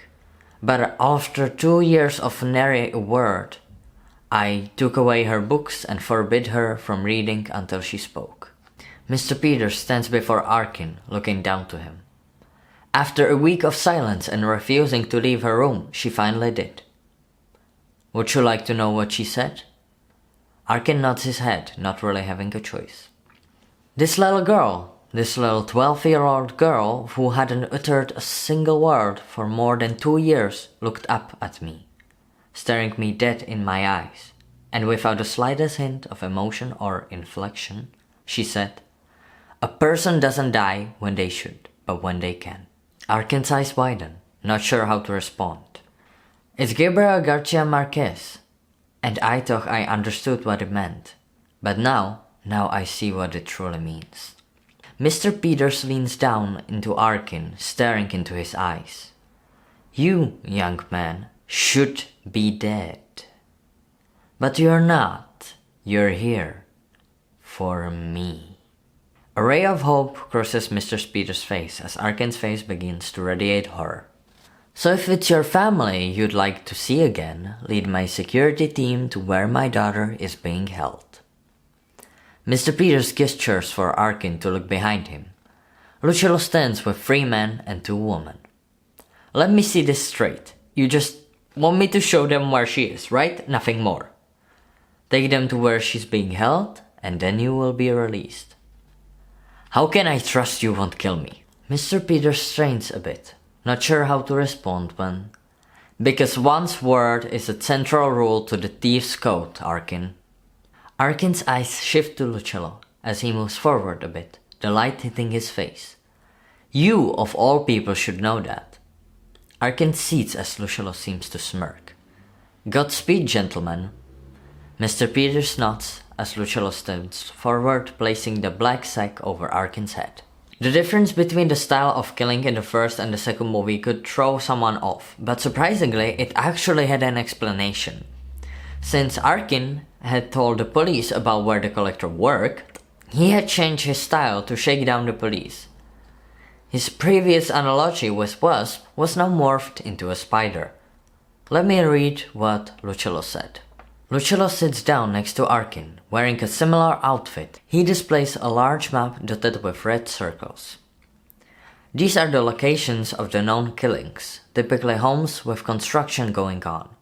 No one ever survived the traps, but one person was always taken, never to be seen or heard from again. I saw his track. I told the police where he worked. Lucello leans back, nodding his head. Yes, Master Trap Extermination, a dummy corporation. And since then, the killer's method have changed. He now sets traps at contained locations, allowing his victims to come to him, and to then find themselves trapped like flies in a web. Arkin stares at the map where Lucello points. Because of this chance, it made me wonder, what about before the home invasions? Had he killed before? Had he taken people? Of the hundreds of people gone missing from this town alone each year, how many were a result of this man as he honed his skills? Arkin shakes his head, not sure how to reply to the obvious line of rhetorical questions. His methods are purposefully disorganized, which made predicting his next move nearly impossible. That is, until you escaped. There's also a scene following it. Arkin steps out of the van, wincing as he rubs his sore wrists. They are surrounded by dense forest, the two lanes roads wavering down a mountain road. Lucello stands at the side of the road, pointing to a ditch. This is where the ambulance you were pulled out of was found. Arkin stares, stepping down from the van and walking across the dirt where his life and death battle happened with the Collector, the spot where he was thrown into the trunk. Lucello then steps to Arkin, grabbing his arm and exposing the dozens of slashes. Shall we follow the trail of breadcrumbs? Throughout pages 20 to 28, you can read that Arkin was actually being non-consensually thrown into the whole saving thing from the beginning, not even meeting with his family. You can also notice that the whole scene with flowers for the collection never happened. Fun fact. The Collector didn't wear his mask while going after Elena inside the hotel. This is a longer conversation between Lucello and Arkin about Arkin going inside. Fun fact numero 2. Collector's mask rests on a human skull if it's not currently worn by the killer himself. There's a cut trap with the crew and another conversation between Lucello and Arkin, but neither are truly relevant and don't add much to the story. Another interesting conversation between Lucello and Arkin showing more of who Lucello is and Collector's motives. You were held here for some time. What is it that you remember? Arkin shakes his head, the disturbing memories flooding in. A big room. There were others inside trunks. They were alive. I remember their faces. I think the room was some kind of holding cell. Lucello eases up a bit, looking to Arkin. These memories don't go away. You'll always see these faces. Simply surviving is never enough, trust me. Bodyguard and a psychoanalyst? One doesn't effectively protect others from demons if they don't possess a few of their own. Oh yeah, I'd like to know about your demons. All you need to know is that this man will haunt your memories until you face him, and you put him down. Arkin's jaw tightens as Lucello turns away. Lucello then crouches, glancing under the door and reaching to open it. Careful, everything's rigid. But Lucello pulls up a hand, telling him to relax. He opens it to reveal a brick wall on the other side. Arkin's brows furrows. Then Lucello points to the door across the hallway. He crouches, pointing to a visible tripwire across the threshold. The survivors from the homes were all brought here for a reason, but their abduction was just the beginning. Those empty trunks by there are the starting point. This is a test of one's strength and will. For what? Lucello searches for an answer when his attention is taken by the 4 henchmen staring back at him. Paz and Ray stand before an entrance to a large, pitch-dark room. What is it? We heard something moving in there, and then we saw this. Paz highlights a sign above the entryway with her flashlight. It reads, Aula de Debelo. Lucello peers into the room, a flashlight reflecting of steel cages that go from the floor to the 30-foot high ceiling. But there doesn't appear to be anything inside. It's Latin, it means Hall of the Vanquished. This is getting too weird. For the first time, Lucello's team is talking back to him, and they are visibly apprehensive. Lucello doesn't like it, especially in front of Arkin. Make him go first. Yeah, make him go first. Arkin looks to Dre and Vaden like, what the fuck? But they don't give a shit. All the others look to Arkin. No, this is your fucking parade. You'd have to kill me before I went in there first. If that's your decision...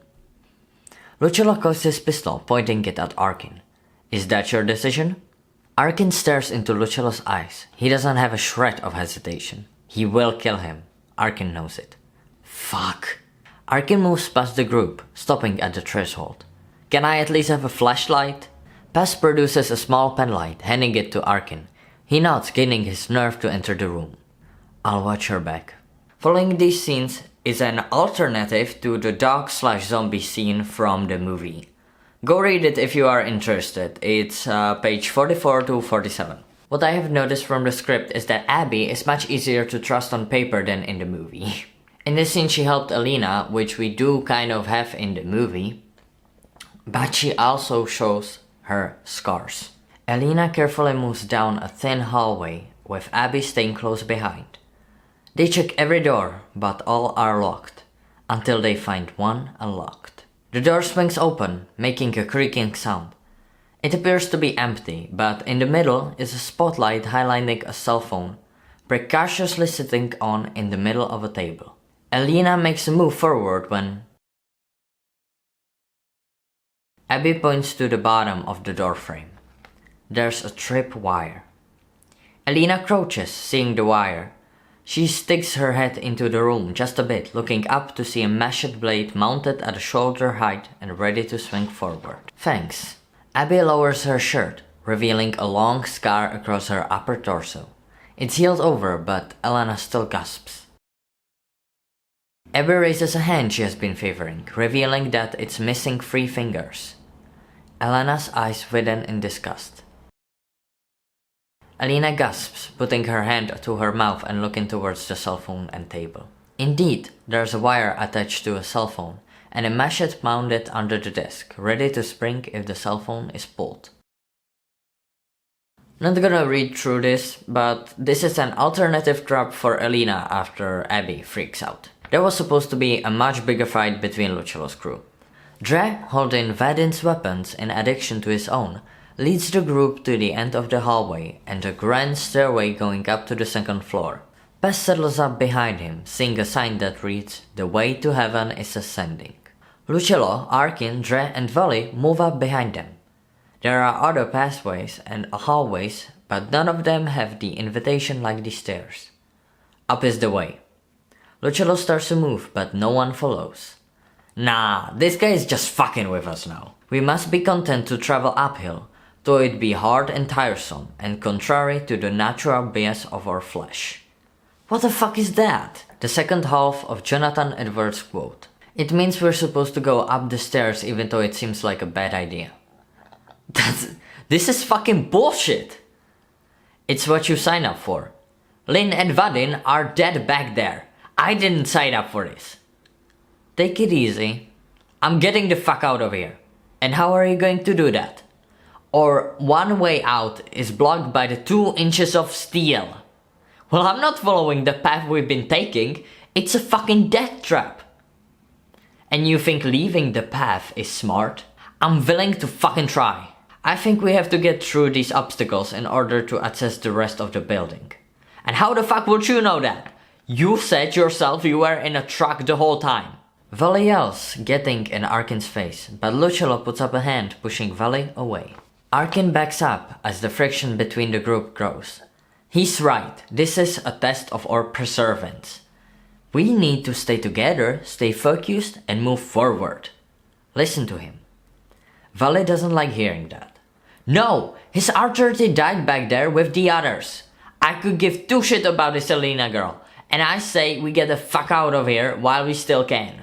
When I find her and collect that bounty, don't come whining to me about your share. You can shove that 25G up your ass. I'm fucking out of here. 25 grand? I'm getting fucking 15! Dre stares at Lucello, now pissed. You're each paid based on experience. No, fuck that. You said all equal. I asked you what Valley was getting, and you told me all equal plus 10% of the reward for the girl. Well, none of us is getting anything unless we find the girl, isn't that right? No, fuck that shit. How about I find that damn girl myself and you can go fuck yourself? Before Dre can get the final words out of his mouth, Lucello raises his pistol to Dre's head and fires. Blam! Dre's brains blow out the back of his head and his body drops like a sack of rocks. The fighting stops in an instant. Any other dissenters? No one makes a peep. We stay together as a group. That's the only way we are going to survive. And when we walk out of here with the girl, we'll be splitting $500,000 bounty 3 ways. Either one of you have a problem with that? Bess and Valley both shake their heads. Good. Now where the fuck is Arkin? They all look around, seeing that Arkin is gone. In the tense standoff, Arkin slipped away. This is followed by the scene from the movie where Arkin gets away from the crew. We are introduced to one of the victims, Zach, who actually won and got into collection. Wanna see what happens to the winners? Arkin stares at one face in particular, a chill running down his spine. But something catches his eye, and Arkin moves to a glass encasing on the wall that is not covered in glass. It's open, and a young man with his eyes closed has pierced throughout various points of his cleaned, well-defined body. This is Zach. Arkin reaches forward, touching Zach's body, almost making sure he's real. He is. Arkin then turns, moving away. But we stay on Zach as his eyes open. His head craning and following Arkin. Arkin crosses the room, stopping at a square of grated floor. He kneels, sink into a small tunnel below. It's booby-trapped with tripwire, but Arkin can tell that the tunnel leads to the far wall. He rises and moves to the wall. It's a welded up metal slab that used to be a huge car door, like for an auto shop. Arkin puts his hand to the metal slab. He then steps back, looking at the metal slab. If he could break it down, he'd be able to get out. Arkin rubs his head when... What are you doing? Arkin spins, nearly jumping out of his skin, but he doesn't see who's talking with him. After a beat. You're not supposed to be here. Arkin's eyes connect with the man mounted on the wall. Zack stares back with a pained emotion on his face. What happened to you? Zack looks to Arkin as if surprised at his ignorance. I won. Arkin's head sways. He looks around to all mounted people and people held in glass tanks. They are trophies, immortalized in their moments of suffering. This is the collection? Weep not for the vanquish, for in this house survival is earned. This is the price for survival? To be pinned on the wall like a bug?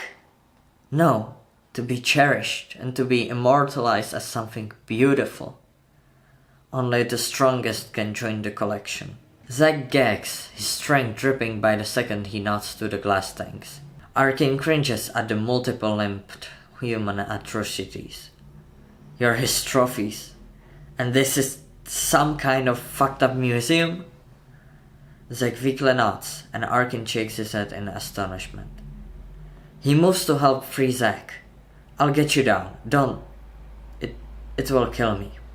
Arkin looks to the spears in each of his joints. Metal wiring loops between them all and connected to a noose around his neck. If one is pulled out, he will be killed instantly. I'll find something. I'll get you loose. Why are you here? I'm trying to find a girl. She was abducted a few days ago. What's her name? Alina. Zack's eyes widen in recognition. Where is she? The operation room, first floor. It's where the new ones are held. If they survive there, they are eventually released to play. To end up here? If they have the will. Arkin flinches, hearing something behind him as we whip pan to the entrance of the room, where sick woman number 2 stumbles into the room. She's frantic, looking around for food or a way out. Sick woman number 2 shambled past the doorway Arkin just emerged out of when TAP! A blade flies through the air and slaps into the sick woman number 2's head, putting her down in an instant. A second later, the collector steps out of the doorway. The collector looks at the downed woman, Zack in the encasement, but no Arkin. The collector moves deeper into the room, stopping at Zack's encasement. He moves close to Zack, staring into his eye. But Zack doesn't flinch. He simply closed his eyes as if being obedient. The collector looks around and then moves, grabbing sick woman number 2 by the leg and dragging her back to the pit of the bodies. From behind one of the glass tanks, Arkin crawls out. He makes eye contact with Zack. Go. Arkin looks over his shoulder for the collector and then bolts out of the room. Another thing I missed in the film, Arkin with Lucilla actually got to the room where Alina woke up in. And Lucilla noticed that Alina escaped. Who will go alone when they can use the collector's dogs against him? That's right. Lucilla actually knows what he's doing. Arkin and Lucilla stand before a dog pen. The 4 German shepherds badly bark, furiously trying to get a bite of 2 men. He has them trained. I'm counting on it. Lucilla makes a move to enter the pen, but Arkin puts a hand in front of him. Dogs aren't instinctively bad. They just need to know who's in charge before they'll show respect. Lucilla pushes away Arkin's hand. He pulls a dog whistle from his jacket, standing tall before the barking dogs. He blows the whistle and the dogs instantly recoil, backing away. Lucilla moves closer, and anytime the dog shows the slightest bit of aggression, he blows the whistle. Heel! Back away! Back! Before long, the dogs back away without the whistle. They all whimper and pace the pen, but one keeps an aggressive front, eyeing Lucilla. This is the alpha dog. Oh, so you're the alpha, are you? Lucilla opens the pen, stepping in. The alpha dog snaps at him, but Lucilla gives the whistle a sharp blow. Heel! The alpha dog whimpers and backs away. And, in fact, all the dogs stay back at this point. They trot around the pen, still barking, but their tails are lowered, showing a sign of submission.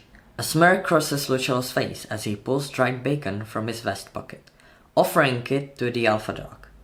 It hesitates but eventually comes forward, taking it from his hand. The dog eats it up. Lucilla rubs the dog on its head. Good boy. You have a dog whistle and a bacon? A dead dog was found at the Chase residence, but there was no record of them ever owning a dog, so someone else had to brought it there. Lucilla snacks a leash from the wall and attaches it to the alpha dog's collar. He then leads the dog out of the pen, Arkin instinctively taking a nervous step back. Why stumble around blindly in the dark when we can use a heat-seeking missile? Pulling Elena's shred of jeans and putting it to the dog's nose. Go! Go! Lucilla mentions for the dog to go, and it starts to move, leading Lucilla and Arkin down the hallway. The dog furiously pulls Lucilla and Arkin down the hallway. They come to an intersection when... Help me. Please. A woman screaming is heard. It's Paz, and she's screaming for dear life. She's also close by. Lucillo! Paz gasps in pain, causing the 2 men to look around. It's coming from that way. Arkin points in the opposite direction as to where the dog is trying to take them.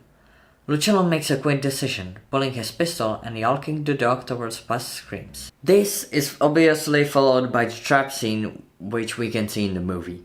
Funnily enough, I think that it would be a better idea to use the dogs for this and not Abby. Which, if you didn't know, I think the dogs, that's who the dogs were replaced with. This is but an alternative to the bomb mannequin scene, but I really wanted to show you.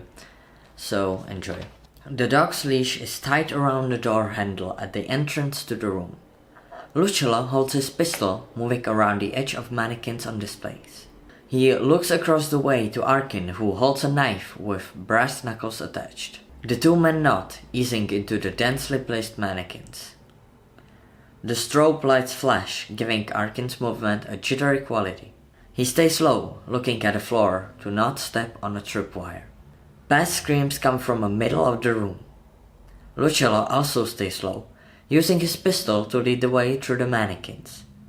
As Lucello moves, he passes one mannequin in particular. While he doesn't notice it, we do. It's the Collector. When Lucello moves, the Collector's head turns. At the entrance, the dog jars, smelling a scent. It tugs and tugs on the leash. The handle on the door starts to come loose. Arkin moves around, but he turns hearing the dog barking. His eyes drift across the walls where the dog seems to be pointing. But it's nothing more than a mirrored wall. Lucello gets closer and closer to the middle of the room and Paz screaming. He stops a second, leans down, inspecting a tripwire on the floor. Behind Lucello, the Collector stands with a blade in hand. Lucello crouches, following the tripwire from the floor running up to the leg of one of the mannequins. But he senses something behind him. He turns, but the Collector is gone. The dog starts going wild, tugging and tugging on the leash. With a violent tug, the handle breaks, allowing the dog to bound across the room. In the middle of a wall of mirrors, the dog barks and scratches at the base of the wall. Arkin notices. He backs out of the mannequins, moving to the dog. As Arkin gets close to the mirrors, the dog gives way, but he keeps on barking. Arkin stares at the mirrors, seeing a crease in the mirror as if a secret door. Elena gains her nerve, holding the chair like a weapon, and opens the door. Elena's jaw drops. Paz is attached to a device known as the jerking. She's blindfolded with her hands tied behind her back. A rope is wrapped around her hands and waist, and is then attached to a winch, hoisting her off the floor. Paz is reverse hanging, a dead wave tied around her ankles. Help me, please. Arkin stands by the mirror, now noticing something. A wire comes out from the bottom of the mirror, sneaking along the floor to the middle of the room. As Lucello moves through the mannequins, he almost comes to the spot where Paz is screaming from. Arkin follows the wire into the mannequins. His eyes look back to the mirror and he makes the collection. Lucello, stop! Elena pulls out the scalpel she took from the operation room, slashing into the rope attached to the bench, and Paz falls to the ground. Toot! No, no! Elena rushes to her aid, holding her head. I got you. You're going to be okay. Lucello freezes as Paz's screams are replaced by Elena's soothing voice. You're going to be okay. Lucello reaches forward, pushing past the last mannequin and seeing a speaker on the floor. Shit! Tripwires loop around mannequins, hiding the speaker. If Lucello would have breached it, the trap would have been set off. Arkin looks into the mannequins for Lucello. Get out of there! Lucello turns, heading out of the mannequin maze when the Collector stands right in front of him. Before Lucello can react, the Collector swats the pistol from his hand. It slides across the floor. The Collector tries to swing back and slash Lucello, but Lucello jumps back, the blade just missing his midsection. Lucello pulls a switchblade. As Arkin steps forward, he sees two men squaring off. His eyes then drop, seeing the pistol. Lucello swings around his blade, ready to fight.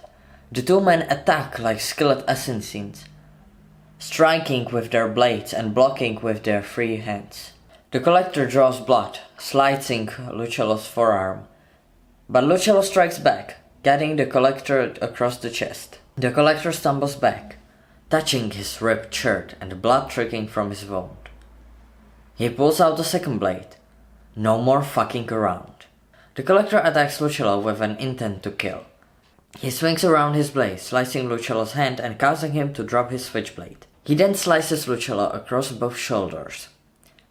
A boot to the stomach sends Lucello tumbling back. The Collector moves in for the kill, but his eyes drift to a mirror, seeing Arkin with a pistol aimed. Blam! The Collector ducks, the bullet missing. He tosses a blade at Arkin. Ping! It misses, sticking into a mannequin's face. The Collector then jumps between two mannequins, plugging tripwire, and diving down into a trapdoor in the floor. The trapdoor snaps closed behind him. Lucello looks up when, from the pulled tripwire, the heads of the mannequins starts to explode like bombs. Boom! Boom! Boom! They explode one by one, from the middle of the room moving outwards. Lucello scrambles to his feet, scooping up his switchblade and sprinting towards Arkin. Boom! Boom! Boom! The mannequin heads are filled with nails and glass, sending out a deadly spray of shrapnel. Arkin uses the blade with brass knuckles to punch the mirror. Crash! The shards of mirror rain down, revealing a secret hallway. Arkin enters, pulling the leashed dog with him. He turns to see about Lucello as... Boom! Boom! Boom! The heads explode, catching up with the running Lucello. He is almost overtaken by the explosions when he dives forward and crashes to the floor as the final blast of nails and glass just miss him. Lucello's back and legs are filled with shrapnel, but his vital organs were protected by the Kevlar vest. He looks up, his eyes connecting with Arkin, knowing that Arkin saved his ass. But before any thanks can be offered, the dog madly barks and takes off down the secret hallway. The dog rounds a corner, running down the hallway and coming to the hanging room. It barks and barks. Elena covers up the still bound pass, expecting the worst from the ferocious dog. But the dog never attacks, it just barks until Arkin turns the corner and his eyes connects with Elena. You... Elena! How'd you know my name? Heel! Lucello waves off the dog, his pistol in his hand. Elena looks to him, her eyes brightening. Lucello! This is a small change, but still cool. The scene before the Collector kicks down the door with dogs was supposed to be in complete dark, and was supposed to be much longer. Lucello dies differently, specifically gunshot through his neck. Why am I mentioning this? Because he doesn't only say to Arkin to save Elena, but to also get back to his family. And that means so much. Even more if we take the changes his character took in the script. He was actually really well written. It's crazy and I don't really understand why he was reduced so much. I'm sure we all remember the cage scene from the film. So much energy and emotion in it, and we have only the actor of Arkin to thank for that. However, the script scene for that was much shorter and quicker. Absolutely not as plot developing as the finished product. And to be honest, it's hilarious. The Collector here is just plain Patty, and it is so funny. The most interesting thing about it is that the fire starts immediately, like right as the cage goes down. And the dialogue is shortened to like one sentence from Arkin and a wave from Asa. And I'm not even kidding.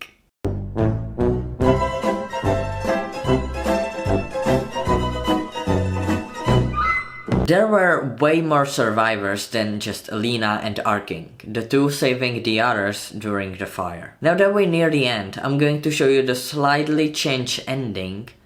Still, I feel like it is worth it to read through this whole thing. The sounds of emergency radios quaking cuts through the intense whiteness.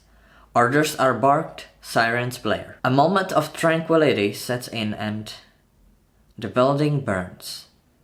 Firemen run about. Police and medical staff try to wrangle the madness. Arkin sits on his butt out of breath. He's exhausted, unable to speak any longer. Elena is nearby, still helping with the survivors. When the paramedics take over, Elena is left alone. She stares at Peeper, her emotions overflowing. Arkin watches, and their eyes meet. They stare into each other for what seems like an hour when Arkin's eyes shift. Further down the alleyway, Mr. Peters steps out of the back seat of a silver Maybach 62. Alina turns, seeing her father. True relief and joy crosses Alina's face as she runs to him, jumping into her father's outstretched arms like she hasn't seen him for 1,000 years. Mr. Peters holds his daughter tightly, tears streaming down his face. She mouths, "Lucello is dead." Mr. Peters closes his eyes, holding Alina tightly. After a beat, his eyes rise to Arkin. Mr. Peters nods ever so slightly, and his hand motions to his car. Lisa and Cindy step out. They are in perfect condition, their heads turning down the alleyway to Arkin. Their radiant smiles cause Arkin's expression to fall. Cindy runs to her father, grabbing him around the neck. Lisa is right behind her, taking her husband in her arms and kissing him deeply. Arkin can't speak. Tears just fill his eyes. He's at a complete loss, all energy drained from his body. Arkin holds Lisa and Cindy tightly, never wanting to let go until... We found more people in the trunks, but they're already dead. A passing fireman screams, motioning down the alleyway. Arkin doesn't mind him at first, but then something catches his ear that doesn't sound right. There are 7 of them. Arkin looks down the alleyway past some fire engines. Where are the trunks? Backside of the building. The fireman points, but Arkin can see past the many fire engines and people scrambling about. As if in daze, Arkin moves away from Lisa and Cindy. Arkin, what is it? Arkin just holds up a finger, moving down the alleyway. He pushes through the throngs of people, passing the fire engines and coming to 7 trunks, in the middle of an alleyway. They are open, some on their sides, and others just with their lids open. No one is watching them. Arkin's eyes widen us.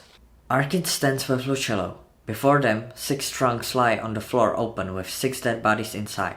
The 7th, Alina's trunk, is empty. Arkin frantically moves from trunk to trunk, finding 6 bodies in 6 trunks. But when he comes to the 7th trunk, there's no body. 7? The fireman said there were 7! Arkin looks for a paramedic. Hey, where's the 7th body? The paramedic looks to him shrugging, completely overwhelmed with his other duties. Arkin freezes. He reaches down into the trunk and pulls out the charred and particle melted Volator's mask. The air is sucked from Arkin's lungs.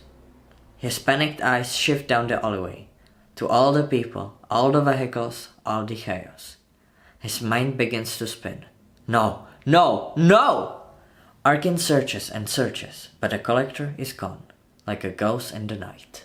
We have a bit more information on the collector, but I think that this has been changed. But just a fun fact, he was supposed to walk with a limp since Arkin stabbed him in his thigh, and his name was Dr. Arthur Cisco, with a degree in etymology and interest in grotesque human abnormalities and mysteries of science. Not going to say much to this, but I'm going to show you. The collector walks into the bedroom, but he stops dead in his tracks, because before him, in the middle of the room, is an open red trunk. The collector freezes in shock when...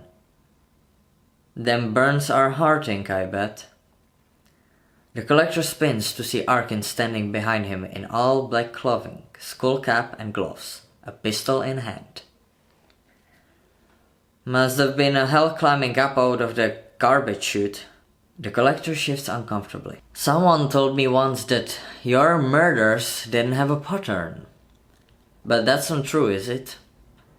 Arkin tosses something on the floor. It's the map Lucello showed Arkin in the beginning. It has red points where the murders took place. Unlike before though, the points have been connected to resemble a spider's web, with a big circle in the middle. The home invasions and the building traps, the abductions, the missing people, they all resolve around the middle, this home. This amazing scene is followed by what we see in the movie. Are you here to kill me?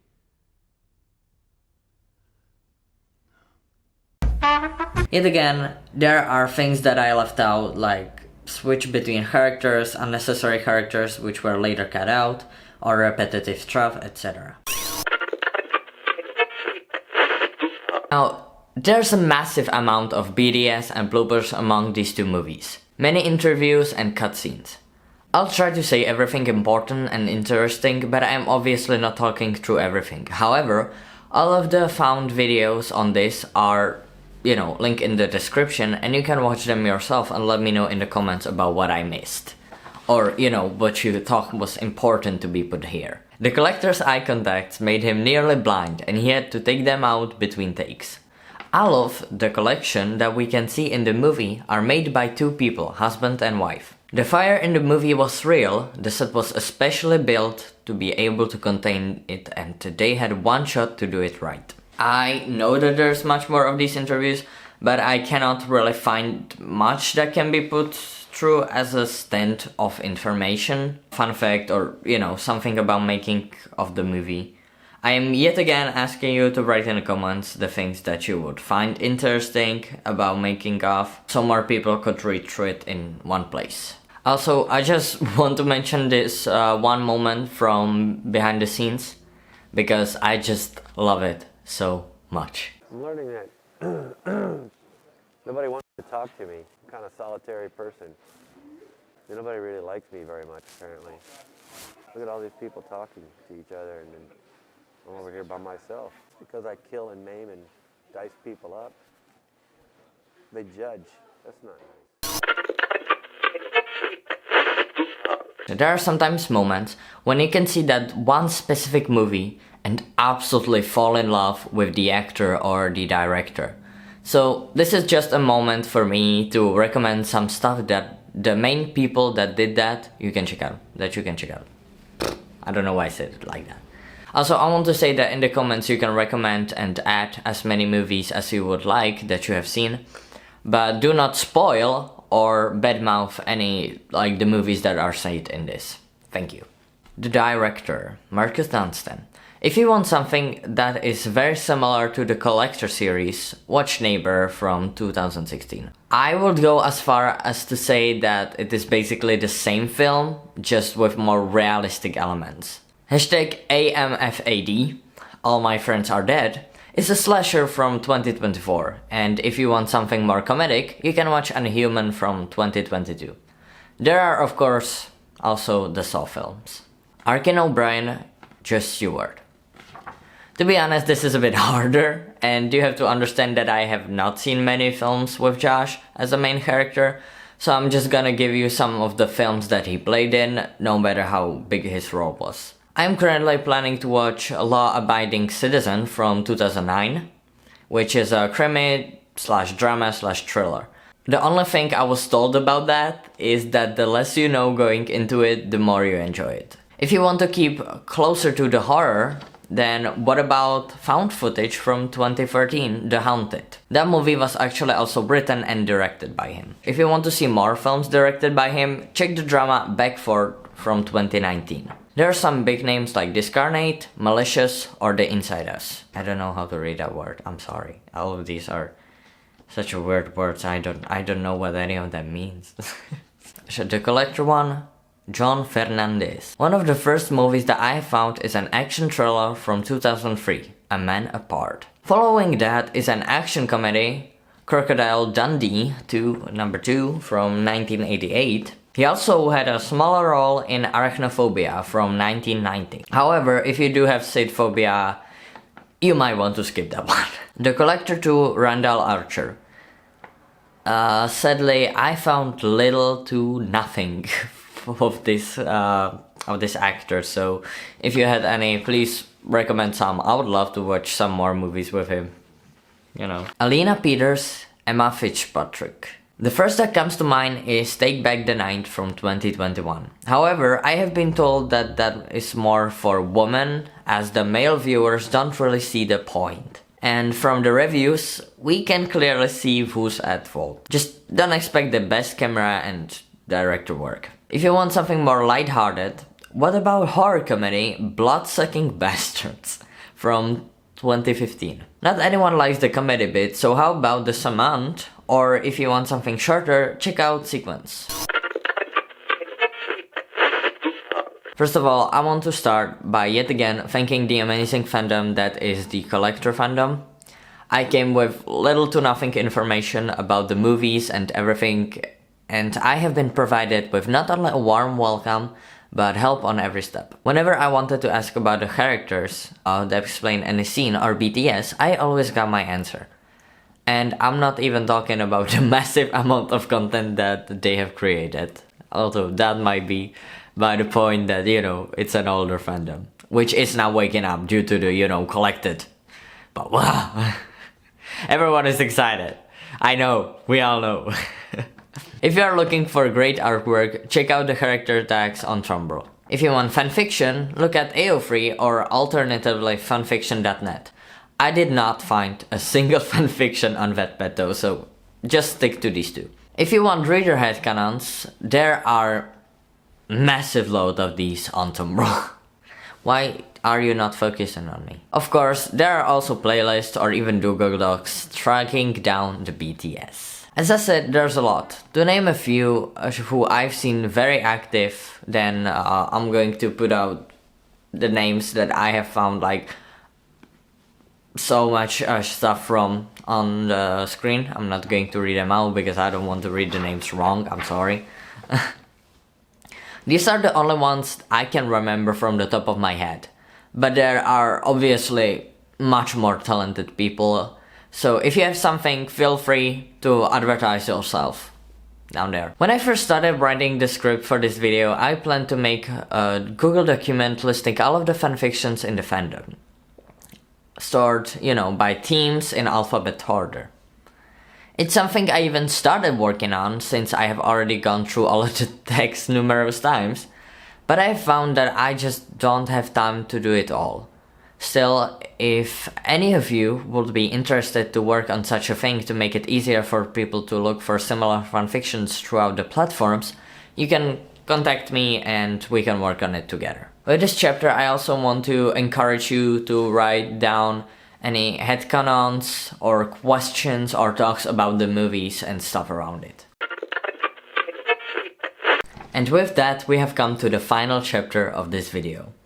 All that's left for me is to rate the films. Let's start with separate movies first. I have sort of a chart, look, that I use to rate the movies that I watch. You can let me know how much % you will give to the Collector series based on this specific chart. Number 1, audio.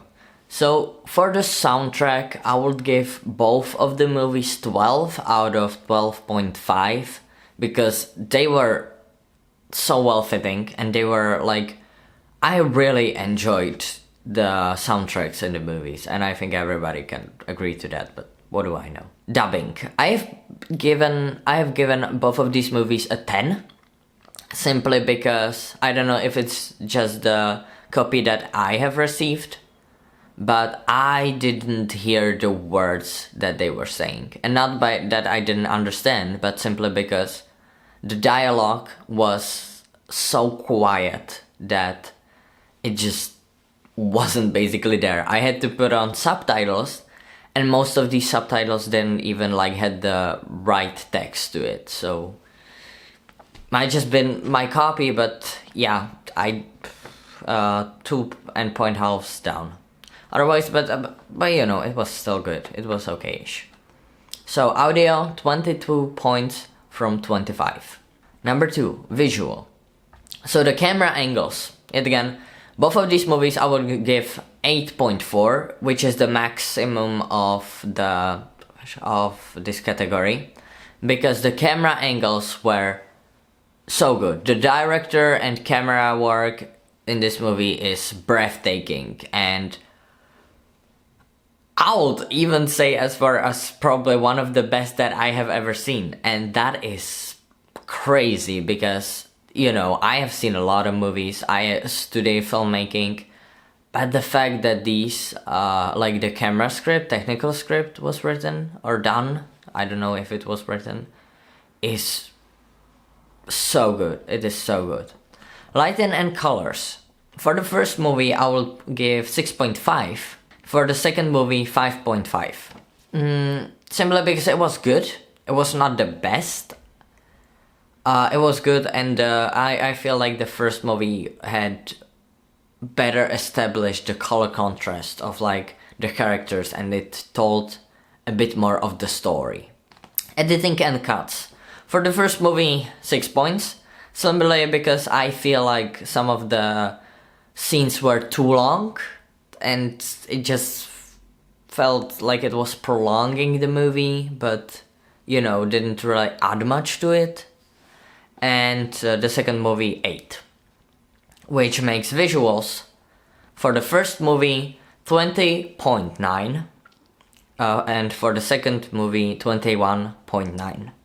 Category 3, characters.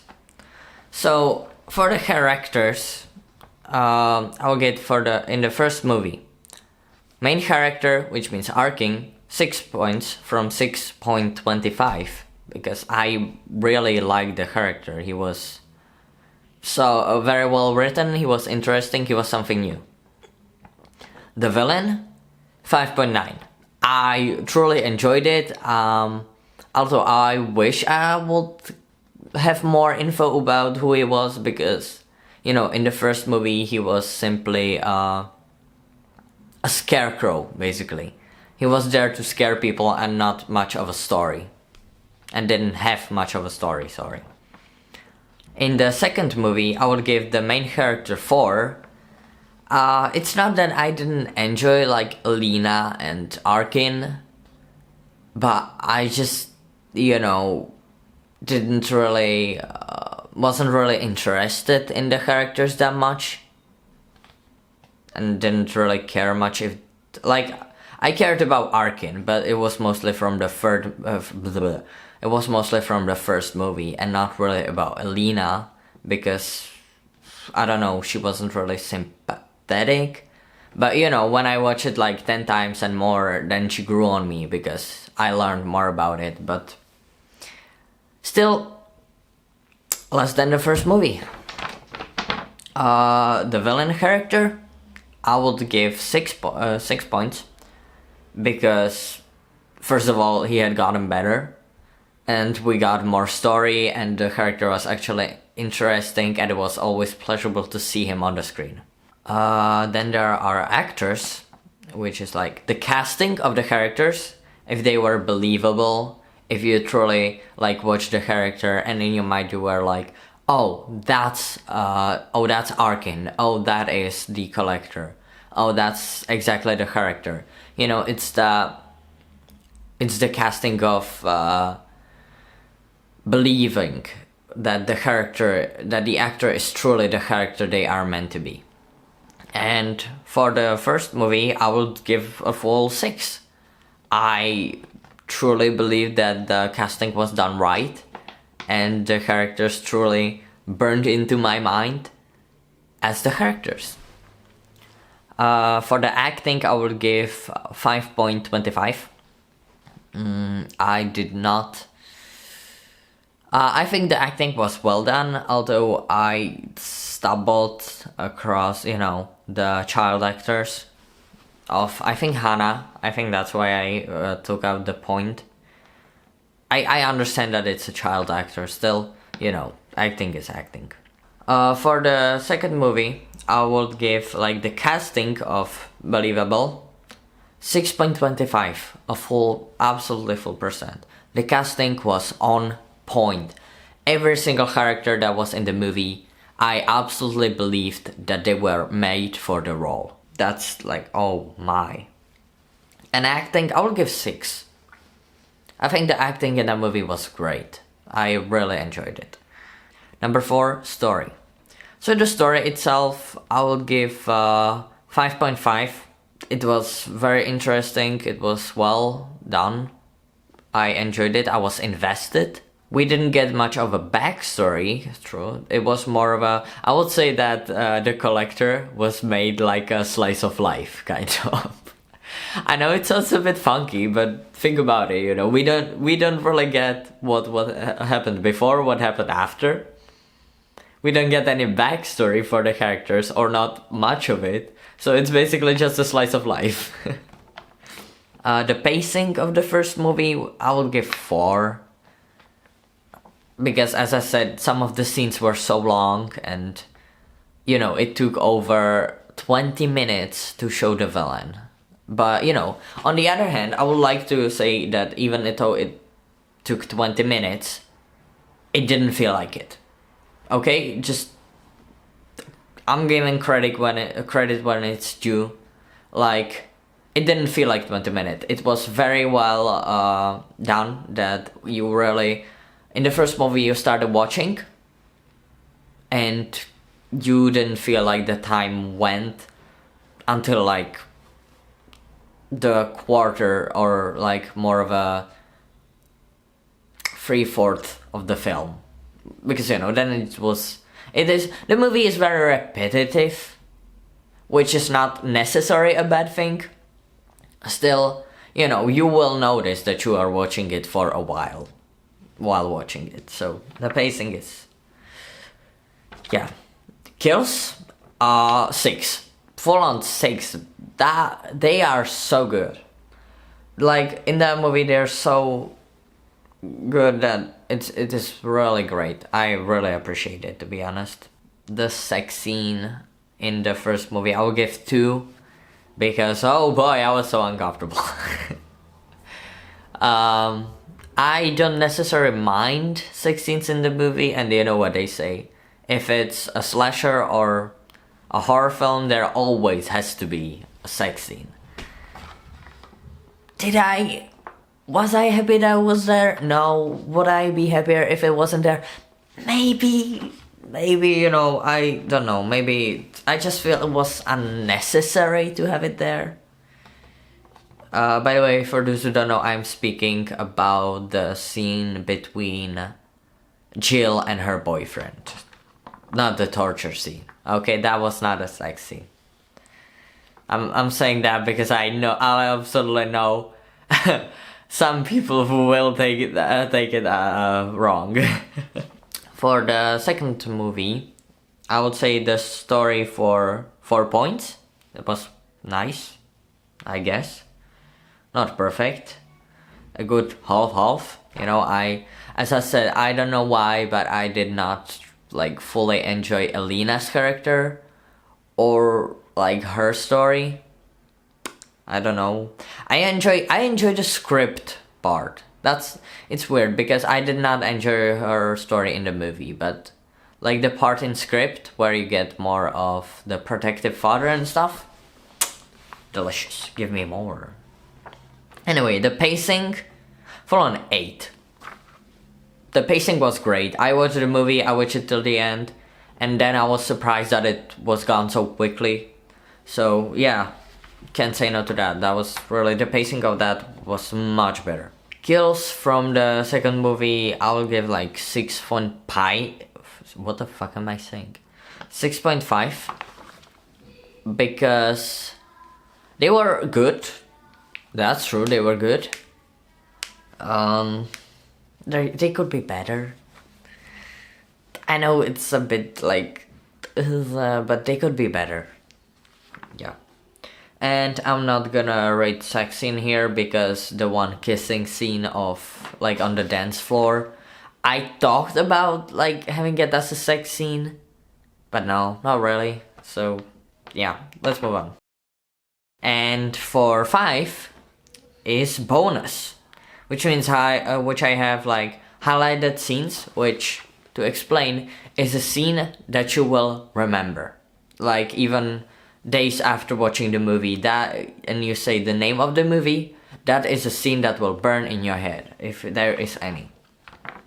So for the first movie, I have 3, each one for 0.10 points. That is 0.10 is for all of the bonuses. And I have found 3. First of all, in the first movie, I really love the basement window scene. That is so good, and I really enjoyed that. That was like a jump scare that when I first watched it, it truly got me, which is surprising, you know. Then the one from the above, how they are walking around each other. And the third scene, oh boy, I'm pretty sure that it's the one where he ties the mask behind like himself. because that is a scene I truly loved. And it's so simple, yet iconic in a way, and I really loved that. Then I would add post-credit / CD add-ons, which is 1 point, like 0.10 points, you know, and I will give it like the post-credit scene. Yeah, it was a good, the one with the box where he just kicks him. I love it. Like I watched that post-credit scenes so many times because I just simply enjoyed him screaming. Because I just simply enjoyed that scene. Yeah, I love that one simple scene. That is so good. And credits in intro or outro, which I would give two bonuses for the first movie, 0.10. Now, why? Because have you seen the credits in the intro? Both of these movies had it so well done, and it is so, like, it shows so much yet so little when you watch it for the first time. It's that perfect balance, I would say. And also the outro, that's probably the first time I have seen anything like that. Sorry for spoilers. But, no, well, we're at the end of the video. You have already been spoiled enough. There in the credits, you have like always the name of the actor. You have the, like, one of the first scenes that the character is shown, then the name of the actor, and then the way the character ended. And I personally absolutely adore that, and I would love to do that with one of my projects, and honestly I probably will. I most probably will do that with the family if I finally get the wood. I'm just waiting on the wood, but yeah, I'm probably gonna do that with the family because, madam, that's such a great idea, and oh boy. Anyway, the second movie. Highlighted scenes, I would give 2 bonuses for that. First, for the scene where he just in the dark kicks open the door with like a gun and dogs. That is probably my favorite scene from the whole second movie. That is so good. And the second one, oh boy, what was the second one? Probably the cage scene. The cage scene is iconic, I feel. Yeah.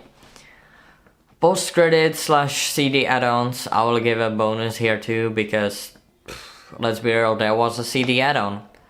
If you haven't seen that, I don't think I have talked about it in this video, sadly, but it should have been in the BTS part.